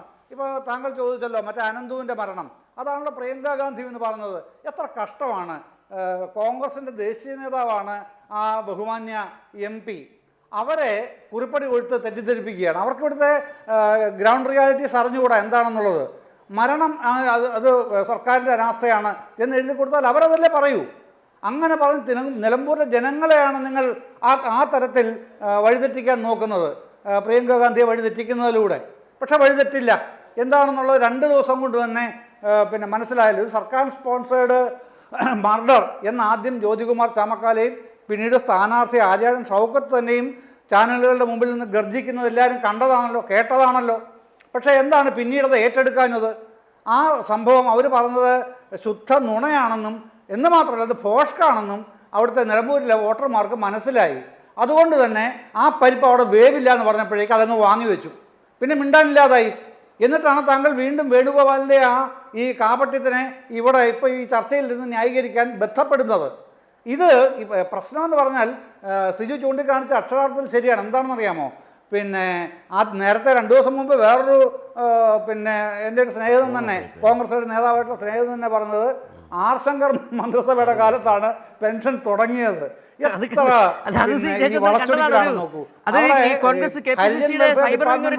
അടിച്ചിറക്കി അതിൽ ശങ്കർ മുതൽ തുടങ്ങി ഇങ്ങോട്ടുണ്ട്. എല്ലാ മുഖ്യമന്ത്രിമാരും ഇക്കാര്യത്തിൽ ഇടപെട്ടുണ്ട്. അതൊക്കെ നമ്മൾ അതിലേക്ക് വരാം. പക്ഷേ സേനാപതി വേണു, സ്വാഭാവികമായും ഈ തെരഞ്ഞെടുപ്പ് വരുമ്പോൾ ഒരു തെരഞ്ഞെടുപ്പിൽ ഒരു സർക്കാരിനെതിരെ ചില ചോദ്യങ്ങളുണ്ട്. നിങ്ങൾ പറഞ്ഞ എന്തെങ്കിലും കാര്യം നടത്തിയോ, നിങ്ങൾ എന്താണ് ചെയ്തത് എന്ന ചോദ്യങ്ങൾ ഇവിടെ ചോദിക്കേണ്ടതുണ്ട്. നിങ്ങൾ ചോദ്യം ചോദിച്ചില്ലെന്ന് മാത്രമല്ല, നിങ്ങൾ പറഞ്ഞു പിണറായിസത്തെക്കുറിച്ച് പറഞ്ഞു. സ്വാഭാവികമായും കേരളത്തിലെ ജനത പിണറായിസം എന്താണെന്ന് വിലയിരുത്തി. 5.5 ലക്ഷം പേർക്ക് കിടക്കാൻ കഴിയുന്ന വീട് ഉണ്ടാക്കി കൊടുക്കുന്നതാണ് പിണറായിസമെങ്കിൽ അത് ആ പിണറായിസം ശരിയാണ് എന്ന് തന്നെ കേരളത്തിലെ ജനത വിലയിരുത്തി. 62 ലക്ഷം പേർക്ക് 1600 രൂപ വീതം പെൻഷൻ കൊടുക്കുന്നത് ശരിയാണെങ്കിൽ അത് പിണറായിസം തന്നെയാണ്. ദേശീയപാത മുടങ്ങിക്കിടന്നപ്പോൾ അത് കൃത്യമായി 5000 കോടി കൂടി കൊടുത്ത് അത് ശരിയായി ട്രാക്കിലാക്കുകയാണെങ്കിൽ അത് പിണറായിസം തന്നെയാണ്. ദേശീയ തലത്തിലടക്കം 32 മേഖലകളിൽ അവാർഡ് മേടിച്ചത് കേരളമാണെങ്കിൽ അത് പിണറായിസം തന്നെയാണ്. ക്രമസമാധാന രംഗത്ത് രാജ്യത്ത് തലയുയർത്തി നിൽക്കുന്നത് കേരളമാണെങ്കിൽ അത് പിണറായിസം തന്നെയാണ്. ഇതെല്ലാം കേരളം കണ്ടതാണ്. സേനാപതി വേണു, എൻ്റെ ചോദ്യം വളരെ ലളിതമാണ്. നിങ്ങൾക്ക് എന്താണ് ഈ സർക്കാരിനെ കുറിച്ച് പറയാനുണ്ടായിരുന്നത് നിലമ്പൂർ ഉപതെരഞ്ഞെടുപ്പിൽ, കുറേ കള്ളങ്ങളല്ലാതെ? അല്ല, ഞങ്ങൾ സർക്കാരിനെ കുറിച്ച് വളരെ കൃത്യമായ കാര്യങ്ങളാണല്ലോ പറഞ്ഞത്. കേരളത്തിലെ തൊഴിലില്ലാത്ത ചെറുപ്പക്കാർ PSCയുടെ റാങ്ക് ലിസ്റ്റിൽ വന്ന് ഒരു തൊഴിൽ ലഭിക്കും എന്നാഗ്രഹിച്ചുകൊണ്ട് തിരുവനന്തപുരത്ത് സെക്രട്ടേറിയറ്റിന് മുന്നിൽ മുട്ടിലിഴയുന്ന, ശയനപ്രദക്ഷിണം നടത്തുന്ന, കയ്യിൽ കർപ്പൂരം കത്തിക്കുന്ന പാവപ്പെട്ട സഹോദരിമാർ, ഞങ്ങൾ അവരെക്കുറിച്ചാണ് നിലമ്പൂരിലെ ജനങ്ങളോട് പറയുന്നത്. നിങ്ങളിവിടെ പെൻഷൻ കൊടുത്തു എന്ന് പറയുമ്പോൾ കേരളത്തിലെ 18ഓളം വരുന്ന ക്ഷേമനിധികളിൽ നിന്ന് ഒരാൾക്ക് പോലും പെൻഷൻ കൊടുക്കുന്നില്ല. അത് നിങ്ങൾ മുമ്പേ സൂചിപ്പിച്ച പോലുള്ള പെൻഷനല്ല, അംശാദായം അങ്ങോട്ട് അടച്ചതിന് ശേഷം അതവരുടെ അവകാശമാണല്ലോ തിരിച്ചു കിട്ടുക എന്നുള്ളത്. 18ഓളം വരുന്ന കേരളത്തിലെ വിവിധങ്ങളായ ക്ഷേമ വകുപ്പുകളിൽ 1 രൂപ പോലും പെൻഷൻ കൊടുക്കാതെ ആ പെൻഷന് വേണ്ടി ആളുകൾ തലങ്ങും വിലങ്ങും പാഞ്ഞുകൊണ്ടിരിക്കുന്ന ഒരു കാലഘട്ടത്തിലാണ് നമ്മൾ നിൽക്കുന്നത്. 700 രൂപ പ്രതിദിനം നിങ്ങൾ ആശാ വർക്കർമാരുടെ ശമ്പളം വർദ്ധിപ്പിക്കുമെന്ന് പ്രകടന പത്രികയിൽ നിങ്ങൾ പറഞ്ഞല്ലോ. 900 പ്രകടന പത്രികയിലെ വാഗ്ദാനം 950 പാലിച്ചു എന്നാണല്ലോ നിങ്ങൾ പറയുന്നത്. ആ ആശാ വർക്കർമാർ പുലർച്ചെ അവർ സമരം ചെയ്യുമ്പോൾ കോരിച്ചൊരിയുന്ന മഴയത്ത് വലിച്ചു കെട്ടിയ പ്ലാസ്റ്റിക് ഷീറ്റ് വലിച്ചു മാറ്റിയതിന് ശേഷം ഇനി ആശാ വർക്കർമാരുടെ സമരത്തെക്കുറിച്ച് സംസാരിക്കുന്നില്ല എന്ന് പറയുന്ന ആ പിണറായിസത്തിനെതിരെയാണ് ഞങ്ങൾ നിലമ്പൂരിൽ വോട്ട് ചോദിക്കുന്നത്. വിലക്കയറ്റം കൊണ്ട് കേരളത്തിലെ ജനത പൊറുതിമുട്ടി. 450 രൂപയാ 1 കിലോ വെളിച്ചെണ്ണയ്ക്ക്. ഇതിന്റെ ആനുപാതികമായിട്ട് കൃഷിക്കാരന് കിട്ടുന്നില്ല. ഉപ്പ് തൊട്ട് കർപ്പൂരം വരെയുള്ള സാധനങ്ങൾ വാങ്ങാൻ ചെല്ലുന്ന പാവപ്പെട്ടവൻ അവൻ വിലക്കയറ്റം കൊണ്ട് പൊറുതിമുട്ടുന്ന കാലഘട്ടത്തിൽ ഞങ്ങൾ ആ പിണറായിസത്തിനെതിരെയാണ് ഷിജു ഞങ്ങൾ നിലമ്പൂരിലെ ജനങ്ങളോട് പറയുന്നത്. താങ്കൾ പറഞ്ഞ ഓരോ വാക്കുകളിലും ഇടക്ക് കയറി സംസാരിക്കണമെന്നെങ്കിൽ തോന്നുന്നുണ്ടായിരുന്നു. പക്ഷേ ആദ്യം തന്നെ പറഞ്ഞ ഈ PSC നിയമനങ്ങളുമായി ബന്ധപ്പെട്ട് താങ്കളുടെ മുമ്പിൽ കണക്കുകളുണ്ടെങ്കിൽ ഞാൻ താങ്കൾക്ക് അയച്ചു തരാം. രാജ്യത്ത് ഏറ്റവും അധികം നിയമനങ്ങൾ നടത്തുന്നത് സംസ്ഥാന കേരളത്തിലെ PSC ആണ്. അത് താങ്കൾക്ക് അറിയാമോ? കണക്കുകൾ അറിയാമോ? UPSC നടത്തുന്നതിന്റെ എത്രയോ ഇരട്ടിയാണ് കേരളത്തിൽ PSC നിയമനം നടത്തുന്നത്. ഇന്ന് താങ്കൾ പറഞ്ഞ ആശാ വർക്കർമാരുടെ ഓണറേറിയവുമായി ബന്ധപ്പെട്ട് 1000 രൂപയിൽ നിന്ന് 7000 രൂപ ആക്കിയത് ഈ 9 വർഷക്കാലത്തിനിടെയാണ്. സേനാപതി വേണു, കള്ളത്തരങ്ങൾ പറഞ്ഞു പോകുമ്പോഴും ഈ നിരുത്തരവാദപരമായി കള്ളങ്ങൾ പറയരുത്. സേനാപതി വേണു, നിങ്ങൾ നടത്തുന്ന ഡിബേറ്റ് അല്ല, നിങ്ങൾ പാർട്ടിക്ക് വേണ്ടി നടത്തുന്ന ചർച്ച അല്ല. താങ്കൾ ഒരു കണക്ക് അവതരിപ്പിക്കുമ്പോൾ എനിക്കൊരു കണക്ക് തിരിച്ചു പറയണ്ടേ? അല്ല, താങ്കൾ ഒരു കണക്ക് പറയുമ്പോൾ താങ്കൾ ഒരു കണക്ക് പറഞ്ഞു. താങ്കൾ ഞാൻ മറുപടി പറയുന്നില്ല. VK സനോജ് മറുപടി പറയട്ടെ. ഞാൻ മറുപടി പറയുന്നില്ല. സേനാപതി വേണു, VK സനോജ് മറുപടി പറയട്ടെ. ഞാൻ മറുപടി പറയുന്നില്ല. സനോജ്, അല്ല, താങ്കളുടെ ചോദ്യത്തിന് സനോജ് മറുപടി പറയട്ടെ. സനോജ് മറുപടി. ഞാൻ പറയുന്നില്ല. സേനാപതി വേണു, സനോജ് മറുപടി പറയട്ടെ. അല്ല, താങ്കൾ ചോദിച്ചല്ലോ. താങ്കൾ പറഞ്ഞൊരു കണക്കിൽ ഞാൻ ഇടപെട്ടെന്നുള്ളതാണ് സേനാപതി വേണു. അതിൽ താങ്കൾ കലോത്സരം തോന്നുന്നുണ്ടെങ്കിൽ ഞാൻ പറയുന്നില്ല. സനോജ് മറുപടി പറയട്ടെ. സനോജ് മറുപടി പറയാം. എന്നെ കിട്ടത്തില്ല, പ്ലീസ്. അതിന് എനിക്ക് സൗകര്യം അല്ല, വേണ്ട. താങ്കൾ ചോദിച്ചതിന് മറുപടി അദ്ദേഹം പറയട്ടെ. സനോജ് പറയട്ടെ. ആ ചോദ്യം സനോജിനോടായിരുന്നല്ലോ. അല്ലെ, സനോജ്. സിജു സുഗതൻ, എൻ്റെ ഫോൺ കട്ടായിട്ടാണ് ഉണ്ടായത്. എനിക്ക് നിങ്ങൾ ചോദിച്ച അവരുടെ ചോദ്യങ്ങൾ ഞാൻ കേട്ടിട്ടില്ല. സനോജ് ഞാൻ പറയാം, അതായത് സനോജ് ഞാൻ പറയുന്നത് കേൾക്കുന്നുണ്ടല്ലോ സനോജ്? കേൾക്കാം. അതായത് സേനാപതി വേണു ഉന്നയിച്ച വിഷയം കേരളത്തിലെ PSC തൊഴിൽരഹിതരായി നടക്കുകയാണ്. PSCയിൽ റിക്രൂട്ട്മെന്റ് നടക്കുന്നില്ല. ആശാ വർക്കർമാരുടെ വേതനവും അതുമായി ബന്ധപ്പെട്ട് ഓണറേറിയം കൊടുക്കാത്തതുകൊണ്ട് അവർ ദുരിതത്തിലാണ്. വിലക്കയറ്റമാണ് സംസ്ഥാനത്ത്. വെളിച്ചെണ്ണയ്ക്ക് ഇത്ര രൂപയായി. ഇങ്ങനെയുള്ള ആ പിണറായിസത്തിനെതിരെയാണ് നിലമ്പൂരിൽ UDF വോട്ട് തേടിയെന്നാണ് സേനാപതി വേണു പറഞ്ഞത്. എനിക്ക് തോന്നുന്നു സേനാപതി വേണു ഈ ചർച്ചയിൽ നിന്ന് തന്നെ ഒഴിഞ്ഞു പോയെന്നാണ് മനസ്സിലാക്കാൻ കഴിയുന്നത്. അല്ല, അതിനകത്ത് ആദ്യം സൂചിപ്പിക്കാനുള്ളത് ആശാവർക്കർമാരുടെ സമരം സംബന്ധിച്ചാണ്. ആശാവർക്കർമാരുടെ സമരം ഉയർന്നു വന്ന ഘട്ടത്തിൽ തന്നെ അതുമായി ബന്ധപ്പെട്ട നിരവധി കാര്യങ്ങൾ നമ്മൾ ചർച്ച ചെയ്തു. അപ്പോൾ അതിനകത്ത് പ്രധാനമായിട്ടും ഉയർന്നു വന്ന ഒരു കാര്യം, ആശാവർക്കർമാരുടെ സമരത്തെ എന്തുകൊണ്ടാണ് UDF ഇത്രമാത്രം ശരിയാണ് എന്ന് പറയുമ്പോഴും UDF ആ സമരം ഏറ്റെടുക്കാത്തത്, അല്ലെങ്കിൽ കോൺഗ്രസിന് തന്നെ പ്രധാനപ്പെട്ട അവരുടെ തൊഴിലാളി സംഘടന എന്ന് അവർ തന്നെ വിശേഷിപ്പിക്കുന്ന INTUC ആ സമരത്തെ ഏറ്റെടുക്കാത്തത് എന്തുകൊണ്ടാണ്? UDFിലെ മറ്റ് പാർട്ടികൾ ആ വിഷയങ്ങൾ ഏറ്റെടുക്കാത്തത് എന്തുകൊണ്ടാണ്? UDFിന് സിന്ദാബാദ് വിളിക്കുന്ന UDFിലെ വിവിധ പാർട്ടികളുടെ യുവജന സംഘടനകൾ ആ സമരത്തെ അഡ്രസ്സ് ചെയ്യാത്തത് എന്തുകൊണ്ടാണ്? അപ്പോൾ ആ സമരം ഒരു കാരണവശാലും അവർ ഉന്നയിക്കുന്ന മുദ്രാവാക്യം ആളുകൾക്ക് മുന്നിൽ ഞങ്ങൾ നേരിട്ട് അവതരിപ്പിച്ചാൽ ശരിയാവില്ല, അത് അങ്ങോട്ട് ചിലവാവില്ല എന്ന് കണ്ടതുകൊണ്ടാണല്ലോ സ്വാഭാവികമായിട്ടും ആ സമരം അവർ ഏറ്റെടുക്കാതിരുന്നത്. അല്ലെങ്കിൽ പിന്നെ ഇത്രയും ന്യായമായിട്ടൊരു മുദ്രാവാക്യം ആശാവർക്കർമാർ മുന്നോട്ട് വെക്കുന്നുണ്ടെങ്കിൽ ആ സമരം ഏറ്റെടുത്ത് UDFിൻ്റെ കരുത്ത് തെളിയിക്കാനുള്ള അവസരമല്ലേ അവർക്ക് കിട്ടിയിരുന്നത്. പക്ഷേ ആ സമരത്തെ പുറത്തുനിന്ന് ഇങ്ങനെ പിന്തുണക്കുക, ആ പാവപ്പെട്ട ആശമാരെ മുൻനിർത്തിയിട്ട് പലതരത്തിലുള്ള വിവാദങ്ങൾ ഉണ്ടാക്കുക എന്നല്ലാതെ ആ സമരത്തെ ഏറ്റെടുക്കാനോ ആ സമരത്തെ മുന്നോട്ട് നയിക്കാനോ UDFിന് സാധിച്ചിട്ടില്ല. അപ്പോൾ അതിൽ തന്നെ ആ സമരം തെറ്റായിരുന്നു എന്ന് നമുക്ക് ബോധ്യപ്പെടുന്ന കാര്യമാണ്. മാത്രമല്ല, കേരളത്തിൽ മാത്രമാണ് ഇത്രയും കൂടുതൽ തുക ആശാവർക്കർമാർക്ക് കൊടുത്തതെന്ന് നമുക്കറിയാം. യഥാർത്ഥത്തിൽ ആ സമരം നടക്കേണ്ടത് കേന്ദ്ര ഗവൺമെൻറ്റിനായിരുന്നു. ഇത്തരം സ്കീം വർക്കേഴ്സിൻ്റെ പെടുന്ന ആളുകളെ തൊഴിലാളികളായി പരിഗണിക്കണം എന്ന ആവശ്യമാണ് മുന്നോട്ട് വെക്കേണ്ടത്. അവരെ തൊഴിലാളികളായിട്ട് അംഗീകരിക്കാത്ത നയങ്ങൾ തുടരുന്നത് കേന്ദ്ര ഗവൺമെൻറ്റിൻ്റെ തെറ്റായ സമീപനം തന്നെയാണ്. CAT ഉൾപ്പെടെയുള്ള വിവിധ തൊഴിലാളി സംഘടനകൾ അതുമായി ബന്ധപ്പെട്ട് കേന്ദ്രത്തിന് മുന്നിൽ കുറേ കാലമായി സമരം നടത്തിക്കൊണ്ടിരിക്കുകയാണ്. ഇപ്പോൾ യഥാർത്ഥത്തിൽ അവരെ തൊഴിലാളികളായി അംഗീകരിക്കുക എന്ന ഏറ്റവും പ്രധാനപ്പെട്ട മുദ്രാവാക്യം മുൻനിർത്തുന്നതിന് പകരം കേന്ദ്രവിരുദ്ധമായി വളരേണ്ട ഒരു സമരത്തെ സുരേഷ് ഗോപി ഉൾപ്പെടെയുള്ള കേന്ദ്ര മന്ത്രിമാർ, കേരളത്തിലെ UDF നേതാക്കന്മാർ എല്ലാം കൂടി ചേർന്നിട്ട് അത് സംസ്ഥാന ഗവൺമെൻറ്റിൻ്റെ തലയിൽ കെട്ടിവെക്കാനുള്ള ശ്രമമാണ് നടന്നത്. ആ ശ്രമത്തിന് കേരളത്തിൽ നിന്ന് ഒരു പിന്തുണയും കിട്ടിയിട്ടില്ല. ആ സമരം ദയനീയമായി പരാജയപ്പെട്ടു പോയി എന്നാണ് നമുക്ക് കാണാൻ വേണ്ടി കഴിയുക. മറ്റൊന്നിപ്പോൾ PSCയുമായി ബന്ധപ്പെട്ട കാര്യമാണ്. PSCയുമായി ബന്ധപ്പെട്ട കാര്യത്തിൽ വളരെ കൃത്യമാണ് നമ്മുടെ നിലപാട്. നമ്മുടെ കേരളത്തിലെ PSC നിയമനങ്ങളുടെ കണക്കുകൾ ഞങ്ങൾ പുറത്തുവിട്ട കണക്കല്ല, AKG സെൻ്ററിൽ നിന്ന് പുറത്തുവിട്ട കണക്കല്ല, UPSC പുറത്തുവിട്ട കണക്കുണ്ട്. ആ UPSC പുറത്തുവിട്ട കണക്കുകൾ പ്രകാരം കേരളത്തിലാണ് ഏറ്റവും കൂടുതൽ PSC നിയമനങ്ങൾ നടക്കുന്നത്. അതിൻ്റെ ഒരു ശരാശരി കാര്യങ്ങൾ നോക്കിക്കഴിഞ്ഞാൽ 100 നിയമനങ്ങൾ രാജ്യത്താകെ നടക്കുമ്പോൾ അതിൽ 44 നിയമനങ്ങൾ കേരളത്തിലാണ് നടക്കുന്നത്. കേരളത്തിൻ്റെ ഒരു വലിപ്പം ഭൂമിശാസ്ത്രപരമായ പ്രത്യേകതയെല്ലാം നമുക്കറിയാലോ. അപ്പോൾ ഈ ചെറിയ കേരളത്തിൽ രാജ്യത്താകെ 100 നിയമനങ്ങൾ നടക്കുമ്പോൾ 44 അതിൽ കൂടുതലോ നിയമനങ്ങൾ ഈ കേരളത്തിൽ നടക്കുന്നു എന്ന് പറഞ്ഞാൽ എത്രമാത്രം നല്ല നിയമനമാണ്, എത്രമാത്രം കൂടിയ നിയമനമാണ് ഇവിടെ നടക്കുന്നത് നമുക്ക് കാണാൻ വേണ്ടി കഴിയും.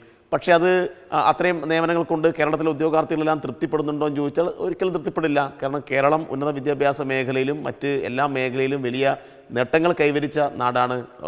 അഭ്യസ്തവിദ്യരായ ആളുകളുടെ എണ്ണം കൂടുതലാണ്.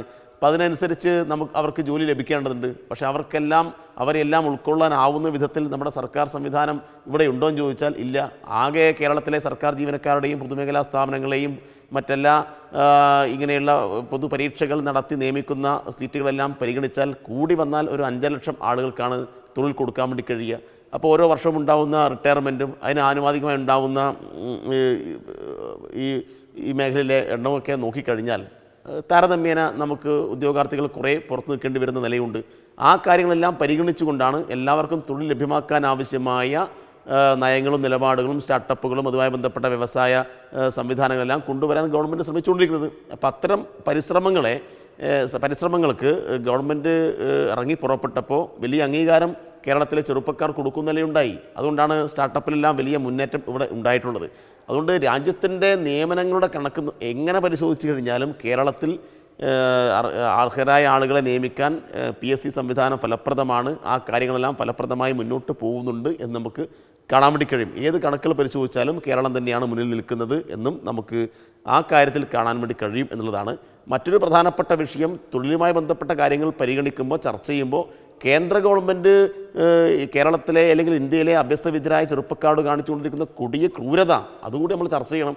പക്ഷേ ഒരു ഘട്ടത്തിലും കേരളത്തിലെ കോൺഗ്രസോ അല്ലെങ്കിൽ ഏതെങ്കിലും പ്രതിപക്ഷ പാർട്ടികളോ കേന്ദ്ര ഗവൺമെൻറ് സ്ഥാപനങ്ങളുണ്ടാവുന്ന തൊഴിലുമായി ബന്ധപ്പെട്ട നഷ്ടത്തെക്കുറിച്ച് ചർച്ച ചെയ്യാനേ തയ്യാറാവുന്നില്ല. നമുക്ക് മുമ്പിൽ ഒരുപാട് ഉദാഹരണങ്ങളുണ്ട്. പൊതുമേഖലാ സ്ഥാപനങ്ങളിൽ നേരത്തെ കിട്ടിയിരുന്ന തൊഴിലുകൾ ഇപ്പോൾ കിട്ടുന്നുണ്ടോ? ഇപ്പോൾ BSNL എന്ന് പറയുന്ന സ്ഥാപനം നേരത്തെ ഏതാണ്ട് 3 ലക്ഷത്തിൽ കൂടുതൽ ആളുകൾക്ക് തൊഴിൽ കൊടുത്ത സ്ഥാപനമാണ്. ആ 3 ലക്ഷത്തിൽ കൂടുതൽ ആളുകൾക്ക് തൊഴിൽ കൊടുത്ത BSNL എന്ന് പറയുന്ന സ്ഥാപനത്തിൽ ഇപ്പോൾ ഏതാണ്ട് 60,000-ഓളം തൊഴിലാളികൾ, ജീവനക്കാർ മാത്രമേ ഉള്ളൂ. ബാക്കി ആളുകളൊക്കെ എവിടെ പോയി? ബാക്കി ആളുകളെല്ലാം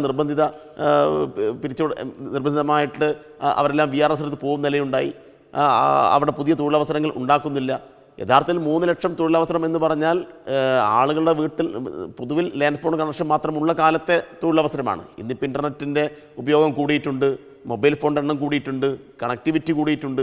അപ്പോൾ ഇതെല്ലാം കൂടിയ അവസരത്തിൽ ഒരു 30 ലക്ഷത്തിൽ കൂടുതൽ ആളുകൾക്ക് തൊഴിൽ കൊടുക്കാൻ വേണ്ടി കഴിയുന്ന ഒരു വലിയ പൊതുമേഖലാ സ്ഥാപനമായിട്ട് BSNL മാറുമായിരുന്നു. പക്ഷെ അവിടെ തൊഴിലുണ്ടാവുന്നില്ല. ആരാതുമായി ബന്ധപ്പെട്ട പ്രശ്നങ്ങൾ ഉയർത്തുന്നത്? ആ പ്രശ്നങ്ങൾ ഉയർത്താൻ ഇവിടെ ഇടതുപക്ഷ പ്രസ്ഥാനങ്ങൾ മാത്രമേ ഉള്ളൂ. ഇതൊരു BSNL മാത്രം കഥയല്ല. ഇന്ത്യയിലെ പ്രധാനപ്പെട്ട ഒരു പൊതുമേഖലാ സ്ഥാപനം എന്ന് പറഞ്ഞാൽ LIC ഉണ്ട്. ബാങ്കിങ് സെക്ടറിൽ നടക്കുന്ന തൊഴിൽ നിഷേധമുണ്ട്. മറ്റ് പ്രധാനപ്പെട്ട വിമാനത്താവളങ്ങൾ സ്വകാര്യവൽക്കരിക്കുന്നതിൻ്റെ ഭാഗമായി അവിടെ ഉണ്ടാകുന്ന തൊഴിൽ നഷ്ടമുണ്ട്. എയർ ഇന്ത്യ ടാറ്റ കൊടുത്തതിൻ്റെ ഭാഗമായി ഉണ്ടായിട്ടുള്ള തൊഴിൽ നഷ്ടമുണ്ട്. ഇങ്ങനെ ഇന്ത്യയിലെ പ്രധാനപ്പെട്ട പൊതുമേഖലാ സ്ഥാപനങ്ങൾ, റെയിൽവേ ഉൾപ്പെടെയുള്ള പൊതുമേഖലാ സ്ഥാപനങ്ങളിൽ നിയമനങ്ങളേ നടക്കുന്നില്ല. അവിടെയെല്ലാമുള്ള ഒഴിവിൻ്റെ കണക്കുകൾ പരിശോധിച്ചാൽ ലക്ഷക്കണക്കിന് ഒഴിവുകൾ ഉണ്ടാവുന്നു. ആ ഒഴിവുകൾ നികത്തപ്പെടുന്നില്ല. അപ്പോൾ അതെല്ലാം കേരളത്തിലെ പറഞ്ഞ ശരിയാണ്. പൊതുമേഖലാ സ്ഥാപനങ്ങളെ അടക്കം നശിപ്പിച്ചത് കേന്ദ്ര സർക്കാരിന്റെ അതിന് തുടക്കം കുറിച്ചത് കോൺഗ്രസ് ഗവൺമെന്റുകളാണ്. ഏതായാലും ഈ മറുപടി കേൾക്കാൻ കോൺഗ്രസ് ഒരു അക്ഷരം പറയുന്നില്ല. അതെ, അല്ല, ഈ മറുപടി കേൾക്കാൻ സേനാപതി വേണു കോൺഗ്രസ് പ്രതിനിധി ചർച്ച ബഹിഷ്കരിച്ചിട്ടുണ്ട്. ഏതായാലും ശ്രീ MJ ചന്ദ്രൻ, ഒരുപക്ഷെ ഈ തെരഞ്ഞെടുപ്പിൽ, നിലമ്പൂർ തെരഞ്ഞെടുപ്പിൽ നമ്മൾ കണ്ടതാണ് KC വേണുഗോപാൽ ഉണ്ടാക്കി വെച്ച ആ പ്രസ്താവന, കൈക്കൂലി പ്രസ്താവന. അതിന് പിന്നാലെയാണ് ഏറ്റവും അപകടകരമായ ഒരു കാര്യം നമ്മൾ കണ്ടത്. ഈ 2 ഡയലോഗുകളാണ്. ഒന്ന് KC വേണുഗോപാൽ അഖിലേന്ത്യാ സെക്രട്ടറി പറഞ്ഞ കൈക്കൂലി ഗഡു കൊടുക്കുന്നു എന്ന് പറഞ്ഞ തരത്തിൽ. രണ്ടാമത് പറഞ്ഞതാണ് ഏറ്റവും അപകടകരമായത്. VD സതീശൻ മാധ്യമങ്ങൾക്ക് മുമ്പിൽ പറഞ്ഞതാണ് മതരാഷ്ട്രവാദികളല്ല ജമാഅത്തെ ഇസ്ലാമി. ജമാഅത്തെ ഇസ്ലാമിയോട് കൈകൊടുത്തുകൊണ്ട് 4 വോട്ടിനു വേണ്ടി അപകടകരമായ രാഷ്ട്രീയം കളിച്ച UDFൻ്റെ നിലപാട് അത് ഒരുപക്ഷെ നിലമ്പൂരിൽ മാത്രമല്ല, വരുന്ന നിയമസഭാ തെരഞ്ഞെടുപ്പ്, തദ്ദേശ തെരഞ്ഞെടുപ്പിലടക്കം എന്താണ് നടക്കാൻ പോകുന്നതിൻ്റെ കൂടി സൂചനയാണ്. ഈ 2 കാര്യങ്ങൾ തന്നെയാണ്. ഒരേ സമയം വികസനം, LDF സർക്കാർ മുന്നോട്ട് വെച്ച വികസന കാഴ്ചപ്പാട്, അതോടൊപ്പം തന്നെ മതനിരപേക്ഷത ഉയർത്തുന്ന സർക്കാരിൻ്റെയും CPMൻ്റെയും ഇടതുപക്ഷത്തിൻ്റെയും നിലപാടുകൾ, അതിനെതിരെ നിന്നുകൊണ്ട് അപകടകരമായി കൂട്ടുകെട്ടുണ്ടാക്കിയ UDF ജമാഅത്തെ ഇസ്ലാമി കൂട്ടുകെട്ട്, അതുകൂടി ചർച്ച ചെയ്ത് തന്നെ പോകേണ്ടതുണ്ട്. MJ ചന്ദ്രൻ.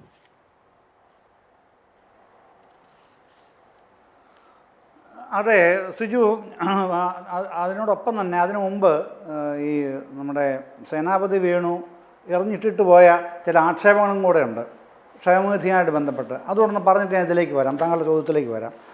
അദ്ദേഹം പറഞ്ഞത് തൊഴിലാളികളുടെ നിന്ന് പിരിച്ചെടുക്കുന്ന പണം അംശാദായമുള്ള ക്ഷേമനിധികൾ കൊടുക്കുന്നില്ല. ഇതായിരുന്നല്ലോ പ്രധാനപ്പെട്ട ഒരു ആക്ഷേപം. അദ്ദേഹം ചർച്ച ബഹിഷ്കരിച്ച് പോയെങ്കിലും കൈരളിയുടെ പ്രേക്ഷകർ ഇത് കേൾക്കുമല്ലോ. അവർ കേൾക്കാൻ വേണ്ടി തന്നെയാണ് ഈ കാര്യങ്ങൾ, അതിൻ്റെ വസ്തുത എന്താണെന്നുള്ളത് പറയുന്നത്. ഇത് ഈ കേരള മോട്ടോർ തൊഴിലാളി ക്ഷേമനിധി ബോർഡ്, കേരള ചുമട്ടുതൊഴിലാളി ക്ഷേമനിധി ബോർഡ്, കേരള പീഡിക തൊഴിലാളി ക്ഷേമനിധി ബോർഡ്, കേരള കള്ള് വ്യവസായ തൊഴിലാളി ക്ഷേമനിധി ബോർഡ്, കേരള അബ്കാരി തൊഴിലാളി ക്ഷേമനിധി ബോർഡ് എന്നിവിടങ്ങളിൽ 2024 മെയ് മാസം വരെയുള്ള പെൻഷനാണ് വിതരണം ചെയ്തിട്ടുള്ളത്. 2024 മെയ്, ഒരു വർഷം മുമ്പാണ്. എന്നാൽ കേരള കെട്ടിട നിർമ്മാണ ക്ഷേമനിധി ബോർഡിൽ 2023 മെയ് വരെ കൊടുത്തിട്ടുള്ളൂ. അപ്പോൾ 2 വർഷം കഴിഞ്ഞു അവിടെ കെട്ടിട നിർമ്മാണ ക്ഷേമനിധി ബോർഡിൽ. അവിടെ എന്തുകൊണ്ടാണത്? അതുകൊണ്ട് കെട്ടിട നിർമ്മാതാക്കളിൽ നിന്ന് പിരിച്ചെടുക്കുന്ന സെസ് തുകയിൽ നിന്നുമാണ് കെട്ടിട നിർമ്മാണ തൊഴിലാളി പെൻഷൻ വിതരണം ചെയ്യുന്നത്. സെസ് കാര്യക്ഷമമായി പിരിച്ചെടുത്ത് കുടിശ്ശിക നിർമ്മാണത്തിലുള്ള നടപടികൾ ത്വരിതപ്പെടുത്താൻ സർക്കാർ തലത്തിൽ പ്രത്യേക ഇടപെടലുണ്ടാവും. മറ്റെല്ലാം അതത് മേഖലകളിൽ നിന്ന് അവർ തന്നെ അടയ്ക്കുന്ന പൈസ കൊണ്ടാണ് ഈ ക്ഷേമനിധി കൊടുക്കുന്നത്. ആ പൈസ കാര്യക്ഷമമായി അടയ്ക്കപ്പെടാത്തതുകൊണ്ടാണ് ആ പൈസ കൊടുക്കാൻ കഴിയാത്തത്. അക്കാര്യം വിശദമായി പറഞ്ഞിട്ടുണ്ട്. ഞാനീ പറഞ്ഞ വായിച്ച കണക്കെന്ന് പറയുന്നത് സംസ്ഥാന നിയമസഭയിൽ ജൂലൈ 10 ചട്ടം 300 പ്രകാരം മുഖ്യമന്ത്രി വിശദീകരിച്ച കാര്യങ്ങളാണ്. ചട്ടം 300 പ്രകാരം വിശദീകരിച്ച കാര്യത്തിൽ നിന്നാണ് ഞാൻ ഈ ഉദ്ധരിച്ചത്. ഇതാണ് വസ്തുത. പിന്നെ താങ്കൾ പറഞ്ഞ ഈ ജമാഅത്തെ പ്രശ്നത്തിൻ്റെ പേരിൽ പ്രതിപക്ഷം പറയുന്നതിൻ്റെ അകത്ത് വേണമെങ്കിൽ രാഷ്ട്രീയം ആരോപിച്ചോളൂ. പക്ഷേ ലീഗ് പറയുമ്പോഴോ എന്തുകൊണ്ടാണ് ലീഗിൻ്റെ ഈ തുടക്കത്തിലുണ്ടായിരുന്ന ആവേശം അല്ലെങ്കിൽ അത്യാവേശം എന്തുകൊണ്ടാണ് ഇപ്പം കാണാത്തത്? പ്രശ്നം ഇത് തന്നെയാണെന്നുള്ളത് UDF നേതാക്കൾക്ക് ഒറ്റയ്ക്കൊറ്റയ്ക്ക് നമ്മൾ സംസാരിക്കുമ്പോൾ അവർ നമ്മളോട് പറയുന്നുണ്ട്. പ്രശ്നം അതാണ് ലീഗിൻ്റെ പ്രശ്നം എന്നുള്ളത്. പക്ഷേ തുറന്നവർക്ക് തെരഞ്ഞെടുപ്പ് രംഗത്തായതുകൊണ്ട് അവർ പറയുന്നില്ല എന്നുള്ളേ ഉള്ളൂ. ഇത് കഴിയുമ്പോൾ ലീഗ് പറയാൻ പോകുന്നത് കേട്ടോളൂ എന്താണെന്നുള്ളത്. അവർ ഒരിക്കലും അത് അംഗീകരിക്കില്ല മുസ്ലിം ലീഗ്. പക്ഷേ മുസ്ലിം ലീഗിനെ കൂടെ മുഖവിലയ്ക്ക് എടുക്കാതെയാണ് ഈ ഇലക്ഷനിൽ എല്ലാ ഇലക്ഷനിയറിങ്ങിനും അതിശക്തമായി മുമ്പിൽ നിൽക്കുന്ന UDFിലെ കക്ഷി എന്ന് പറയുന്നത് മുസ്ലിം ലീഗാണ്. അതിൻ്റെ താഴെയാണ് കോൺഗ്രസ് വന്നിട്ടുള്ളത്. അത്രയും ആവേശകരമായിട്ടാണ് അവരുടെ പ്രവർത്തനങ്ങൾ ഇടപെട്ടിരുന്നത്. പക്ഷേ ഇപ്പോൾ ഈ പ്രശ്നം വന്നേ പിന്നെ അത്ര തീവ്രമല്ല എന്നുള്ളത് കാണാനും കഴിയും. ആ രംഗത്തെ സാഹചര്യക്കാർ നേരിട്ട് അറിയുന്ന കാര്യങ്ങളാണല്ലോ, അവിടെ ഉള്ള ആളായതുകൊണ്ട്, പ്രവർത്തിക്കുന്ന ആളായതുകൊണ്ട്. അപ്പോൾ അത് നമ്മൾ കാണുകയാണ്. എന്തുകൊണ്ടാണ് ഈ വെൽഫെയർ പാർട്ടി എന്ന് പറയുന്നത് ജമാഅത്തെ ഇസ്ലാമിയുടെ രാഷ്ട്രീയ മുഖമാണ് എന്നുള്ളത് ഇനി പറഞ്ഞു കൊടുക്കേണ്ട കാര്യമൊന്നുമില്ല കേരളത്തിൽ ആർക്കും. അതെല്ലാവർക്കും സുവ്യക്തമായി ബോധ്യപ്പെട്ടിട്ടുള്ള കാര്യമാണ്. അത് നേരത്തെ തന്നെ അവർ 2015 ഈ വെൽഫെയർ പാർട്ടി ഉണ്ടാവുന്നത്. ഉണ്ടായിക്കഴിഞ്ഞതിന് ശേഷം അടുത്ത തെരഞ്ഞെടുപ്പിൽ തന്നെ 2015 തദ്ദേശ തെരഞ്ഞെടുപ്പിൽ ആർക്കാണ് അവർ പിന്തുണ കൊടുത്തതെന്ന് നോക്കിയാൽ മതിയല്ലോ. അത് LDFനല്ലല്ലോ. അപ്പോൾ വെൽഫെയർ പാർട്ടിയുടെ രാഷ്ട്രീയ ഈ പക്ഷപാതിത്വം തന്നെ പറയണം. അതങ്ങനെ തന്നെയാണ് വന്നിട്ടുള്ളത്. പക്ഷേ അത് കൂടുതൽ ജമാഅത്തയുടെ മുഖമായി മാറുന്നത് പിന്നീടുള്ള ഇലക്ഷനുകളിലാണ്. അതിനൊരു കാരണമായിട്ട് പറഞ്ഞിരുന്നത് എന്താണെന്ന് അറിയാമോ? അത് നമ്മളെല്ലാം കണ്ടിട്ടുള്ളതാണല്ലോ. കേന്ദ്രത്തിൽ ഹിന്ദുത്വ പ്രത്യയശാസ്ത്രം അധികാരത്തിൽ വന്നു. അതുകൊണ്ടാണ് അവർ ആ ഓപ്പൺനെസ്സിലേക്ക് വന്നതെന്നാണ് പിന്നീട് പറഞ്ഞത്. പിന്നീട് അത് ജമാഅത്തയുടെ പരസ്യമായിട്ടുള്ള ഇടപെടലായിട്ട് മാറുകയും ചെയ്തു. അങ്ങനെ ജമാഅത്തെ ഇസ്ലാമി അവരുടെ മാസ്റ്റർ ബ്രെയിനാണ്, അല്ലെങ്കിൽ അവരുടെ ബ്രെയിൻ ചൈൽഡാണ് വെൽഫെയർ പാർട്ടി. ആ ബ്രെയിൻ ചൈൽഡിനെ ഇറക്കി വിടുമ്പോൾ അത് മുസ്ലിം ലീഗിന് ആ തരത്തിൽ ഉൾക്കൊള്ളാൻ കഴിയില്ല. കാരണം മുസ്ലിം സമുദായത്തിൽ ഇവരുടെ ആശയഗതികളെ വളരെ പണ്ട് മുതൽ തന്നെ, മൗദൂദിസ്റ്റ് ആശയങ്ങളെ പണ്ട് മുതൽ തന്നെ എതിർക്കുന്ന നിലപാടാണല്ലോ AP വിഭാഗം സുന്നികൾക്കുള്ളത്, മുജാഹിദുകൾക്കുള്ളത് ഒക്കെ അങ്ങനെയാണ് നിൽക്കുന്നത്. ആ തരത്തിലുള്ള ഒരു നിൽപ്പ് കൊണ്ടാണ് അവർക്കത് ഉൾക്കൊള്ളാനേ കഴിയാത്തത്. ആ ഉൾക്കൊള്ളാൻ കഴിയാത്തത് അവർ വ്യത്യസ്തമായി തന്നെ നിലപാടുകൾ പറയുന്നുമുണ്ട് UDFിൽ. പക്ഷേ കോൺഗ്രസ് അത് മുഖവിലയ്ക്ക് എടുക്കുന്നില്ല. കോൺഗ്രസ് പറയുന്നത് എന്താണോ അതനുസരിച്ചാൽ മതി. ലീഗ് അടക്കമുള്ള UDFിലെ ഘടകകക്ഷികൾ അതായത് അതിൻ്റെ അർത്ഥം എന്താണെന്നറിയാമോ? അവരാണ് മേജർ പാർട്ട്ണർ. കോൺഗ്രസ്. അപ്പം മേജർ പാർട്ട്ണർ പറയുന്നത് മൈനർ പാർട്ട്ണർ, ബാക്കിയുള്ള മൈനർ പാർട്ട്ണർമാരായിട്ടാണ് അംഗീകരിച്ചിരിക്കുന്നത്. അല്ലാതെ അവർക്ക് വലിയ അവകാശവും അധികാരമൊന്നും കൊടുത്തിട്ടില്ല. മൈനർ പാർട്ട്ണർമാരാണ് അവരെല്ലാം. അപ്പം മേജർ പാർട്ട്ണർ എന്ത് തീരുമാനിക്കുന്നോ പറയുന്നോ അത് അതേപോലെ ഉൾക്കൊണ്ട് അതനുസരിച്ച് നടന്നോളണം എന്നുള്ളതാണ് അവരുടെ തീട്ടൂരം. പക്ഷേ അതങ്ങനെ വിഴുങ്ങാൻ തയ്യാറില്ല ലീഗ് എന്നുള്ളതാണ് ഇപ്പോഴത്തെ പ്രശ്നം വന്നിരിക്കുന്നത്. അതാണ് അതിൻ്റെ അകത്തെ പ്രശ്നം. പക്ഷേ സമുദായത്തിനുള്ളിലോ വോട്ടർമാർക്കിടയിലോ, അത് മുസ്ലിം സമുദായത്തിലെ വോട്ടർമാർക്ക് ഇടയിൽ മാത്രമല്ല, നിലമ്പൂരിലെ എല്ലാ സെക്കുലർ വോട്ടർമാരുടെയും, അതേതെങ്കിലും പാർട്ടിയുടെ വോട്ടർമാരല്ലല്ലോ. വോട്ടർമാരെന്ന് പറയുന്നത് വോട്ട് ചെയ്യുമ്പോഴാണ് ഏതെങ്കിലും പാർട്ടി സ്ഥാനാർത്ഥിക്ക് വോട്ട് ചെയ്യുന്നത്. പക്ഷേ അവരെല്ലാം ആ സെക്കുലർ മനോഭാവത്തിൽ നിൽക്കുന്നവരാണ്. ആ സെക്കുലർ മനോഭാവത്തിൽ നിൽക്കുന്ന ആൾക്കാരുടെയിൽ RSSൻ്റെ അതേ മനോഭാവത്തോടെ നിൽക്കുന്ന ന്യൂനപക്ഷ വിഭാഗത്തിലെ ഒരു തീവ്രവാദ സ്വഭാവമുള്ള കക്ഷികൾ തന്നെയാണ് ജമാഅത്തെ ഇസ്ലാമി. അവരുടെ മുമ്പിൽ വരുന്നില്ല. ഇവരവരുടെ ബ്രെയിൻ ചൈൽഡിനെ ആണ് തെരഞ്ഞെടുപ്പ് മത്സരിക്കാനായിട്ട് മുമ്പിലേക്ക് ഉന്തിത്തള്ളി നിർത്തിയിരിക്കുന്നത്. അതെല്ലാവർക്കും മനസ്സിലാവുന്നുണ്ട്. അതൊരാളും അംഗീകരിക്കില്ല. അവർക്കവിടെ അതിന് ചിലർ പറയുന്ന ന്യായം എന്താണെന്നറിയോ? ജമാഅത്തെ ഇസ്ലാമിക്ക് നിലമ്പൂരിൽ എത്ര വോട്ട് കാണും? 3000, 4000, 5000 അത്രയല്ലേ ഉള്ളൂ. പക്ഷേ അതല്ല പ്രശ്നം. അത് 3000, 5000 അല്ലെങ്കിൽ 1000 അല്ലെങ്കിൽ 1 വോട്ടോ എന്നുള്ളതല്ല പ്രശ്നം. അവർ കൈകാര്യം ചെയ്യുന്ന ഏത് തരം ആശയഗതിയാണ് പ്രതിനിധാനം ചെയ്യുന്നത്? അതെന്താണ് ലക്ഷ്യം വെക്കുന്നത്? ദൈവരാജ്യത്തിന് വേണ്ടിയാണോ പാർലമെൻ്ററി ഡെമോക്രസി നിലകൊള്ളുന്നത്? അല്ലെന്നേ. പാർലമെൻ്ററി ഡെമോക്രസിയിൽ ദൈവരാജ്യമല്ല, മതേതര രാഷ്ട്രമാണ്. ആ മതേതര രാഷ്ട്രത്തിന് നേരെ വിപരീതമായി ദൈവരാജ്യം വേണമെന്ന് പറഞ്ഞ് വാദിച്ച് നടക്കുന്ന ആൾക്കാരാണ് മതരാഷ്ട്രവാദികൾ. അതിൻ്റെ ഒന്നാം തരം സാധനങ്ങളാണല്ലോ വെൽഫെയർ പാർട്ടിയും അതിൻ്റെ പിന്നെ ഉത്തരവാദികളായിട്ടുള്ള പിതൃത്വമുള്ള പിന്നെ ജമാഅത്തെ ഇസ്ലാമിയും ഉള്ളത്. അതുതന്നെയാണ് നിലമ്പൂരിലെ ഏറ്റവും പ്രധാനപ്പെട്ട ഒരു ചിന്താഗതിയും ജനങ്ങളുടെ തീരുമാനവും. അവർക്ക് അനുകൂലമായി നിൽക്കാൻ കഴിയില്ല. ആരവരോട് ഒപ്പം സനോജ്, ഒരുപക്ഷെ ഈ ജയചന്ദ്രൻ ചൂണ്ടിക്കാട്ടിയതുപോലെ തന്നെയാണ് ഈ ദൈവരാജ്യവും മതരാഷ്ട്രവാദവും പറഞ്ഞു നടക്കുന്ന. അതോടൊപ്പം തന്നെ ഇന്നെടുത്ത് പറയേണ്ടത് പ്രിയങ്ക ഗാന്ധിയുടെ കഴിഞ്ഞ ദിവസം റോഡ് ഷോയുടെ അടക്കം വീണ്ടും ലീഗിൻ്റെ കൊടി താഴ്ത്തി വെക്കേണ്ടി വന്നൊരു സാഹചര്യമുണ്ട്. എന്തൊരു ഗതികേടാണ്! ലീഗ് എന്ന് പറയുന്ന പാർട്ടിക്ക് പ്രിയങ്ക ഗാന്ധി എന്ന് പറയുന്ന അവരുടെ ദേശീയ നേതാവ്, അവരുടെ മുന്നണിയുടെ ദേശീയ നേതാവ് വരുമ്പോൾ കഴിഞ്ഞ 2 തെരഞ്ഞെടുപ്പുകൾ കണ്ടു, ഈ തെരഞ്ഞെടുപ്പിലും അവർ കൊടി താഴ്ത്തുകയാണ്. പക്ഷേ മതരാഷ്ട്രവാദികളായ ജമാഅത്തെ ഇസ്ലാമിയെ കൂടെ കൂട്ടുകയും ചെയ്യുന്നു. വല്ലാത്ത ഒരു, നേരത്തെ നമ്മൾ പറഞ്ഞ പോലെ ഒരു എന്ത് രാഷ്ട്രീയമാണെന്ന് ചോദ്യം ഇവിടെ വരികയാണ്. നിലമ്പൂർ ഉപതെരഞ്ഞെടുപ്പ് എന്ന് പറയുന്ന പലതരത്തിലുമുള്ള സൂചനകളാണ്, ചില ദിശാസൂചികളാണ്. ഞങ്ങളുടെ കൊടി താഴ്ത്താം, പക്ഷേ ഞങ്ങൾ മതരാഷ്ട്രവാദികൾ ജമാഅത്തെ ഇസ്ലാമിയോടെടുത്ത മുൻകാലങ്ങളിലെടുത്ത ലീഗിൻ്റെ നേതാക്കളെടുത്ത നിലപാടുകൾ, അതിനുശേഷം വന്ന നിലപാടുകൾ ഏറ്റവും കൂടുതലായി നമ്മൾ കണ്ടതാണ്. അയോധ്യ വിധിയുമായി ബന്ധപ്പെട്ട് സാദിഖ് അലി പറഞ്ഞത് നമ്മുടെ മുന്നിൽ ഓർമ്മയുണ്ട്. രാജ്യത്തിൻ്റെ ഭൂരിപക്ഷം ആഗ്രഹിക്കുന്നത് രാമക്ഷേത്രമാണെങ്കിൽ അതിനനുസരിച്ച് കീഴടങ്ങുക എന്നുള്ളത് തന്നെയായിരുന്നു എന്ന പറച്ചിൽ, വല്ലാത്തൊരു പറച്ചിൽ. അതുപോലെ തന്നെയാണ് ഈ കൊടി താഴ്ത്തലുമായി കൂട്ടി കെട്ടി നമ്മൾക്ക് വായിക്കേണ്ടി വരുന്നത്. ഒരേ സമയം തന്നെ നിങ്ങൾ 4 വോട്ടിന് വേണ്ടി ഞങ്ങൾ ഞങ്ങളുടെ കൊടി താഴ്ത്താം, മതരാഷ്ട്രവാദികളെ ഞങ്ങൾക്ക് കൂടെ കൂട്ടുകയും ചെയ്യാം. മനസ്സിലാകുന്നില്ല കേരളത്തിലെ മതനിരപേക്ഷ സമൂഹത്തിന് ആ നിലപാടുകൾ.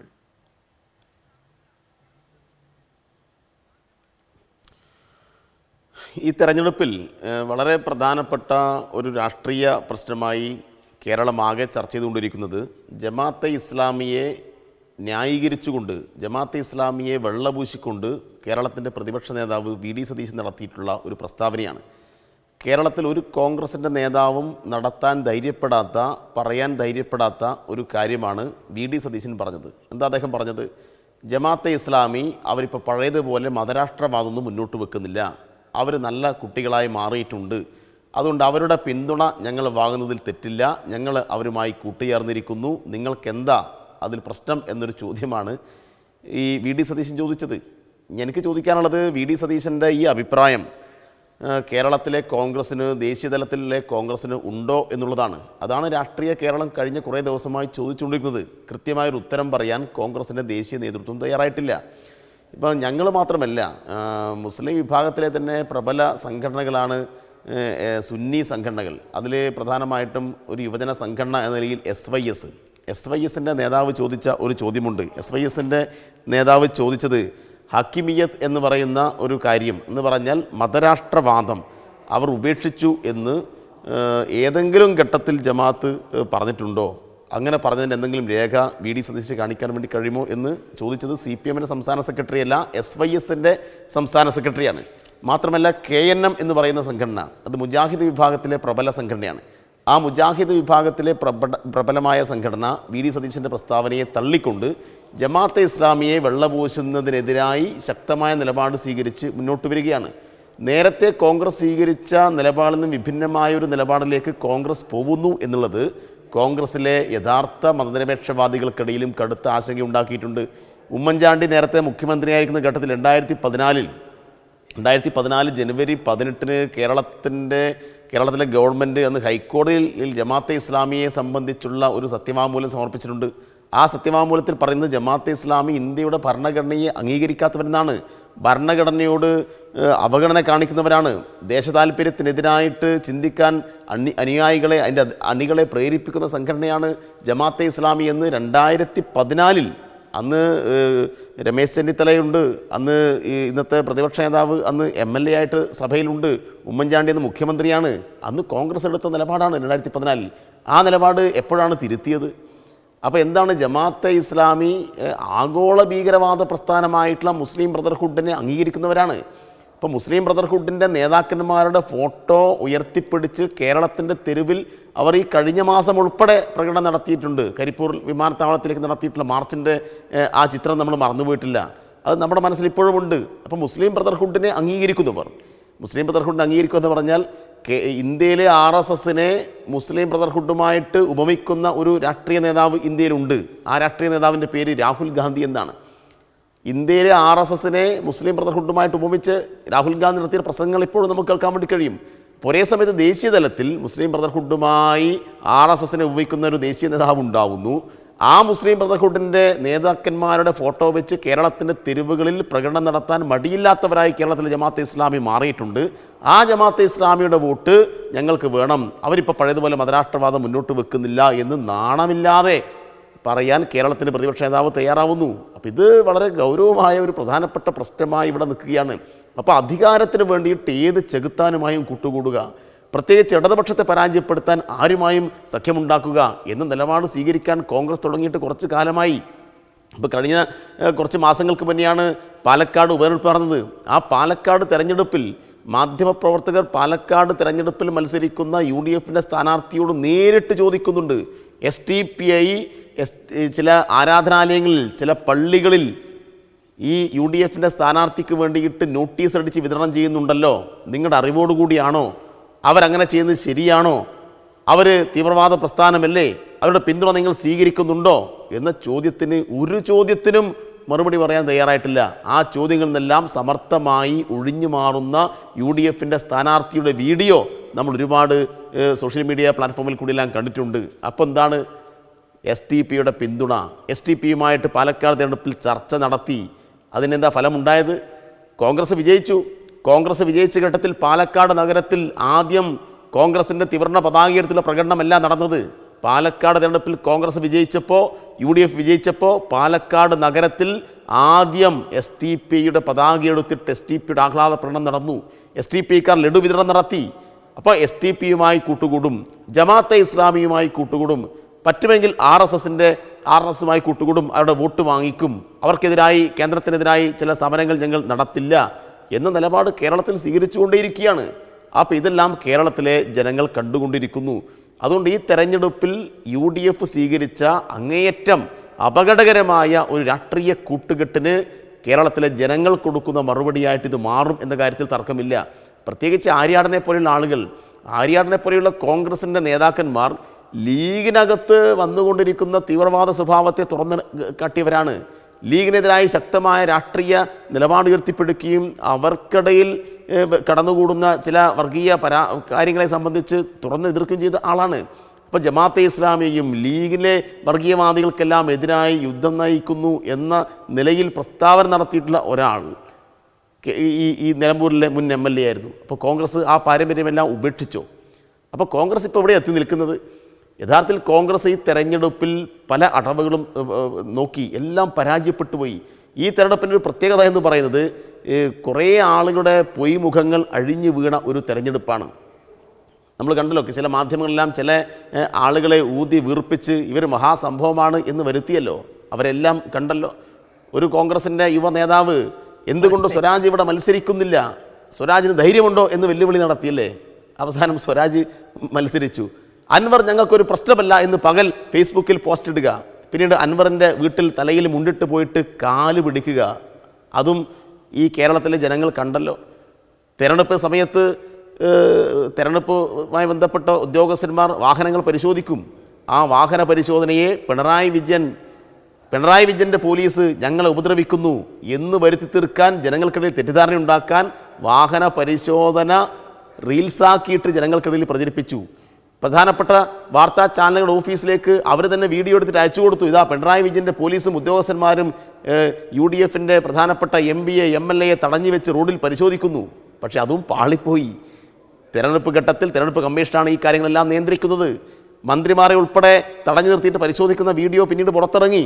അങ്ങേറ്റം ധിക്കാരം, ധാർഷ്ട്യം, അഹങ്കാരം ഇതെല്ലാം ഇവർ പ്രകടിപ്പിക്കുകയാണ്. ഉദ്യോഗസ്ഥന്മാരെ ഭീഷണിപ്പെടുത്തുകയാണ്. ഇത് കാണുകയാണ്. ഇപ്പോൾ രാഷ്ട്രീയമായി അങ്ങേയറ്റം പാപ്പരത്വം ജമാഅത്തെ ഇസ്ലാമിയുടെ വിഷയത്തിൽ സ്വീകരിക്കുന്നു. എല്ലാ തീവ്രവാദികളുടെയും വോട്ട് വേണം എന്ന് ഒരു രാഷ്ട്രീയ ധാർമ്മികതയുമില്ലാതെ ഒരു ഭാഗത്ത് പറയുന്നു. കോൺഗ്രസിൻ്റെ യുവ നേതാക്കന്മാർ തികഞ്ഞ ദാഷ്ട്യത്തോടു കൂടിയിട്ട് ആളുകളോട് പെരുമാറുന്നു, ഉദ്യോഗസ്ഥന്മാരോട് പെരുമാറുന്നു, ഭീഷണിപ്പെടുത്തുന്നു. ശ്രീ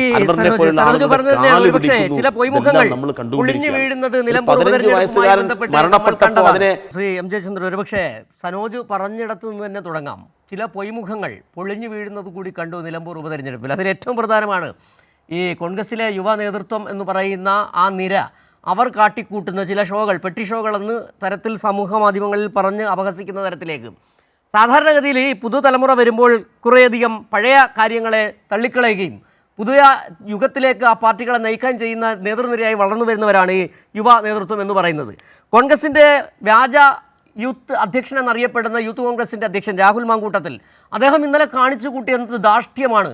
അതായത് പറയുകയാണ്, തൻ്റെ സർവീസിനുള്ള പാരിതോഷികം ഞങ്ങൾ തരാം, വളരെ ധാർഷ്ട്യത്തോടെ പറയാം, ഞങ്ങൾ അധികാരത്തിൽ വരും അപ്പോൾ തരാം എന്നാണ് പറയുന്നത്.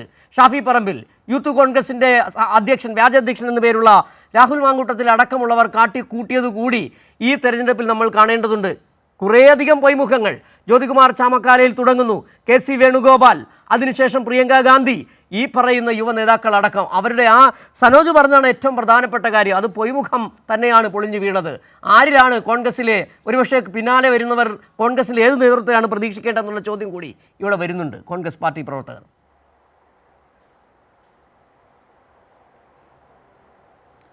അതെ അതെ, തീർച്ചയായിട്ടും അത് വലിയൊരു പിന്നെ അവരുടെ ഈ വൻതോതിൽ ഈ മൂല്യബോധമില്ലാത്ത ഒരു നേതൃനിരയാണ് ഈ സംവിധാനത്തിലുള്ളതെന്ന് സ്വയം തെളിയിക്കുന്നതായി ഇപ്പോൾ കൈരളി പറയുന്നത് എടുക്കണ്ട, കാരണം കൈരളിക്ക് ഇടതുപക്ഷ മുഖമാണല്ലോ ഉള്ളത്.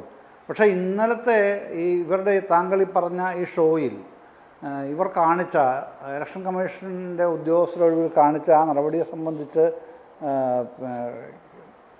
LDF സർക്കാരിനെ കഠിനമായി എതിർക്കുന്ന ചാനലുകൾ എന്താണ് പറഞ്ഞത്? ഒരു കാരണവശാലും ചെയ്യാൻ പാടില്ലാത്ത പണിയാണ് അവിടെ കാണിച്ചത് എന്ന് പറഞ്ഞത് കൈരളിയല്ലെന്നേ. പറഞ്ഞത് ഈ ഏറ്റവും ശക്തിയായ ഗവൺമെൻറ്റിനെ എതിർത്തുകൊണ്ടിരിക്കുന്ന, എപ്പോഴും എല്ലാ ദിവസവും ഈ നിലമ്പൂരൊക്കെ ആയപ്പോഴത്തേക്ക് എല്ലാ മണിക്കൂറിലും അങ്ങനെ തന്നെ ചെയ്യുന്ന ചാനലുകളാണ് പറഞ്ഞത്. എന്നിട്ട് ഒരു പ്രമുഖ ചാനലിലെ അവതാരകൻ, എൻ്റെ സുഹൃത്തും കൂടെയാണ്, ആൾ പേര് പറയുന്നില്ല, പിന്നെ അയാൾ ചോദിക്കുകയാണ്, ഈ വ്യാജൻ എന്നൊക്കെ പറഞ്ഞത് ശരിയാണെന്ന് അങ്ങ് തോന്നിപ്പോകുന്നത് ഇതുകൊണ്ടാണെന്ന്. ഏതാ ഈ രാഹുൽ മാങ്കൂട്ടത്തിൽ വ്യാജ ഐഡൻറ്റിറ്റി കാർഡൊക്കെ ഉണ്ടാക്കിയാണല്ലോ അധികാരത്തിൽ വന്നതായി ആരോപിക്കപ്പെടുന്നത്. അപ്പോൾ ആ അവതാരകൻ പറയുകയാണ്, അങ്ങനെ വ്യാജൻ എന്ന് ആൾക്കാർ പറയുന്നത് ശരിയാണെന്ന് ഈ നിലവാര തകർച്ച കൊണ്ട് തോന്നിപ്പോകും എന്ന് അയാൾക്ക് പറയേണ്ടി വരികയാണ് അവതാരകന്.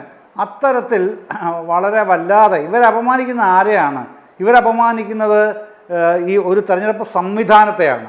അവരുടെ പാർട്ടിയെ അല്ല നിശ്ചയമായി അപമാനിക്കുന്ന ഇത്തരം കാര്യങ്ങളിലൂടെ. തെരഞ്ഞെടുപ്പ് എന്ന് പറഞ്ഞ സംവിധാനം ഒരു പ്രക്രിയയാണല്ലോ. ഞാനതാണ് നമ്മൾ തുടക്കത്തിൽ അദ്ദേഹം ഉണ്ടായിരുന്നപ്പോൾ, സേനാപതി വേണു ഉണ്ടായിരുന്നപ്പോൾ പറഞ്ഞത്, പിന്നെ ഈ പാർലമെൻ്ററി പാത നമ്മുടെ ഭരണ സംവിധാനം ഭരണഘടനാപരമായി അംഗീകരിച്ച രാജ്യമാണ്. അപ്പോൾ അതിൻ്റെ ഭാഗമായിട്ടാണ് ഇലക്ഷൻ കമ്മീഷൻ 1951 ഉണ്ടാക്കുന്നത്. ആ ഇലക്ഷൻ കമ്മീഷനെയാണ് നിഷ്കരുണം, തൻ്റെ സർവീസിൽ ഞാൻ ശരിയാക്കി തരാം, എന്താണ് സിജു പറഞ്ഞല്ലോ, അതേ വാചകം തന്നെ പറഞ്ഞല്ലോ, ആ വാചകം. അത് കാര്യങ്ങൾ ചെയ്യുമ്പോൾ ഇവർ വലിയ പിന്നെ അതെ അത് തന്നെ പാരിതോഷികം.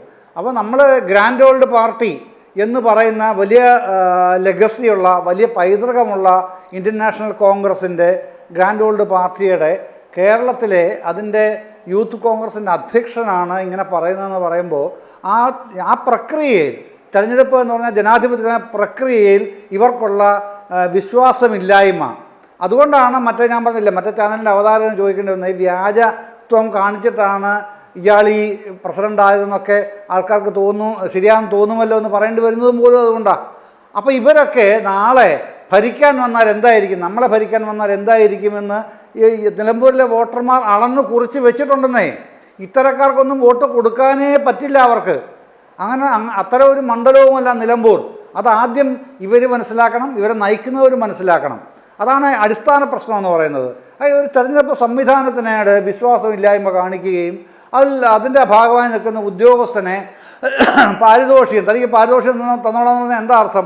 ഞങ്ങൾക്ക് അധികാരം കിട്ടിയാൽ നിന്നെ ഞങ്ങൾ പാഠം പഠിപ്പിക്കുമടാ എന്ന് തന്നെയാണല്ലോ പച്ച മലയാളത്തിൻ്റെ അർത്ഥം, അല്ലേ?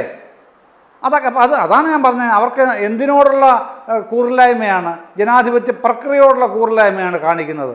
അതാണ് നാട്ടുകാർ മുഴുവൻ കണ്ടത്. ആ നാട്ടുകാർ മുഴുവൻ കണ്ടതിനെ ഏതെങ്കിലും തരത്തിൽ ഒന്ന് മാറ്റി ചിന്തിക്കാനോ പറയാനോ, തനിക്കങ്ങനെ പറ്റിപ്പോയതാണ്, അങ്ങനെ തന്നെ കാണരുത് എന്ന് പറയാനുള്ള ഒരു ജനാധിപത്യപരമായൊരു ബോധം ഈ നേതാവിനുണ്ടോ? ഇതുവരെ ഇല്ലല്ലോ. അപ്പോൾ അവരെ ഭരിക്കുന്നത് ഇത്തരം ചിന്താഗതികളാണ്. ഇത്തരം ചിന്താഗതികൾ കൊണ്ടാണ് ഇവർ കേരളത്തിനെ ഭരിക്കാൻ വരുന്നത്. കൊടുക്കില്ലേ അവർക്ക് അധികാരം? അത് തന്നെയാണ് നിലമ്പൂരിലെ അടിസ്ഥാന പ്രശ്നമായിട്ട് നിൽക്കുന്നത്. ശരി, ശ്രീ പിന്നെ ജയചന്ദ്രൻ, താങ്കൾ ബാക്കിയുള്ള പറഞ്ഞു തന്നെയാണ്. കാരണം കാണുന്നതെല്ലാം ഒരുപക്ഷെ ഈ സനോജ് പറഞ്ഞ പോലെ സമയപരിമിതി ചർച്ച മൂലം ചെയ്തു പോകുന്നു. ഇടപെടുകയാണ് ശ്രീ ജയചന്ദ്രൻ. സനോജ്, ഒരുപക്ഷെ ഈ പലവിധ വിഷയങ്ങൾ കണ്ടതാണ്, UDF എടുത്ത നിലപാടുകളെ കണ്ടതാണ്. ഏറ്റവും ഒടുവിലാണ് ഈ പറയുന്ന ധാർഷ്ട്യം, ഭരിക്കുകയാണ്, ജനങ്ങൾ ഭരിക്കപ്പെടേണ്ടവരാണ് എന്നിങ്ങനെ ഊന്നി ഊന്നി പറയുകയാണ് വ്യാജൻ എന്ന് ഒരുപക്ഷെ എടുത്തു പറയേണ്ടതുണ്ട്. CM ജയചന്ദ്രൻ പറഞ്ഞാണ്, ഒരു അവതാരകൻ പറഞ്ഞു ഇങ്ങനെ വ്യാജനാണോ എന്ന് ചോദിച്ച പോലെ ഇന്ന് ഈ ഒരുവിധപ്പെട്ട മാധ്യമങ്ങളൊക്കെ തന്നെ, ദൃശ്യമാധ്യമങ്ങളൊക്കെ നിലപാട് മാറ്റി. പാലക്കാട് രാഹുൽ മാങ്കൂട്ടത്തിനെ എടുത്തുയർത്തിയ ആ മാധ്യമങ്ങളൊക്കെ തന്നെ ഇന്നെടുത്ത് നിലത്തിട്ടിട്ടുണ്ട്. അതായത് ഭരിക്കുക എന്ന് പറയുന്നതിൽ ആരെങ്കിലും ജനാധിപത്യത്തിൽ അങ്ങ് ഭരിക്കാൻ വരികയാണെങ്കിൽ ഒരു മാധ്യമവും അത് അംഗീകരിക്കാൻ കഴിയുമെന്നും അങ്ങനെ അംഗീകരിക്കുമെന്ന് തോന്നുന്നുമില്ല. ഏതായാലും നിലമ്പൂർ തെരഞ്ഞെടുപ്പ് ഈ വ്യാജ പ്രചരണങ്ങൾക്ക്, അതായത് വർഗീയ കൂട്ടുകെട്ടിന്, അതോടൊപ്പം തന്നെ കൈക്കൂലി എന്ന് 62 ലക്ഷം പേരെ ആക്ഷേപിച്ചവർക്ക് ഒപ്പം തന്നെ ഈ ധാർഷ്ട്യത്തിനുള്ള മറുപടി കൂടിയാകുമോ നിലമ്പൂർ ഉപതെരഞ്ഞെടുപ്പ്?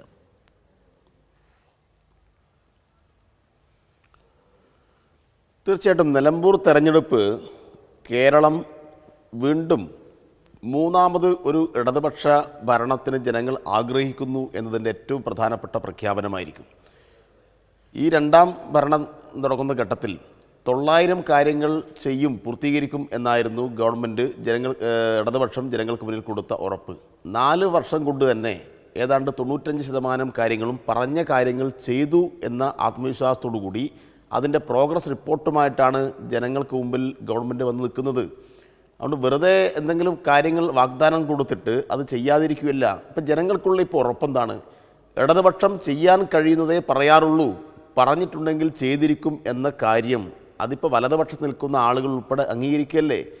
കേരളം ഈസ് ഓഫ് ഡൂയിങ് ബിസിനസ്സിൽ അതിൻ്റെ റാങ്ക് പട്ടികയിൽ 1ാം സ്ഥാനത്തെത്തുന്നു. ലോകത്ത് തന്നെ ഏറ്റവും നല്ല സ്റ്റാർട്ടപ്പ് ഇക്കോസിസ്റ്റമുള്ള ഒരു നാടായിട്ട് ഈ നാട് മാറി എന്നത് യാഥാർത്ഥ്യമായി ലോകത്തിന് മുമ്പിൽ നിൽക്കുന്നു.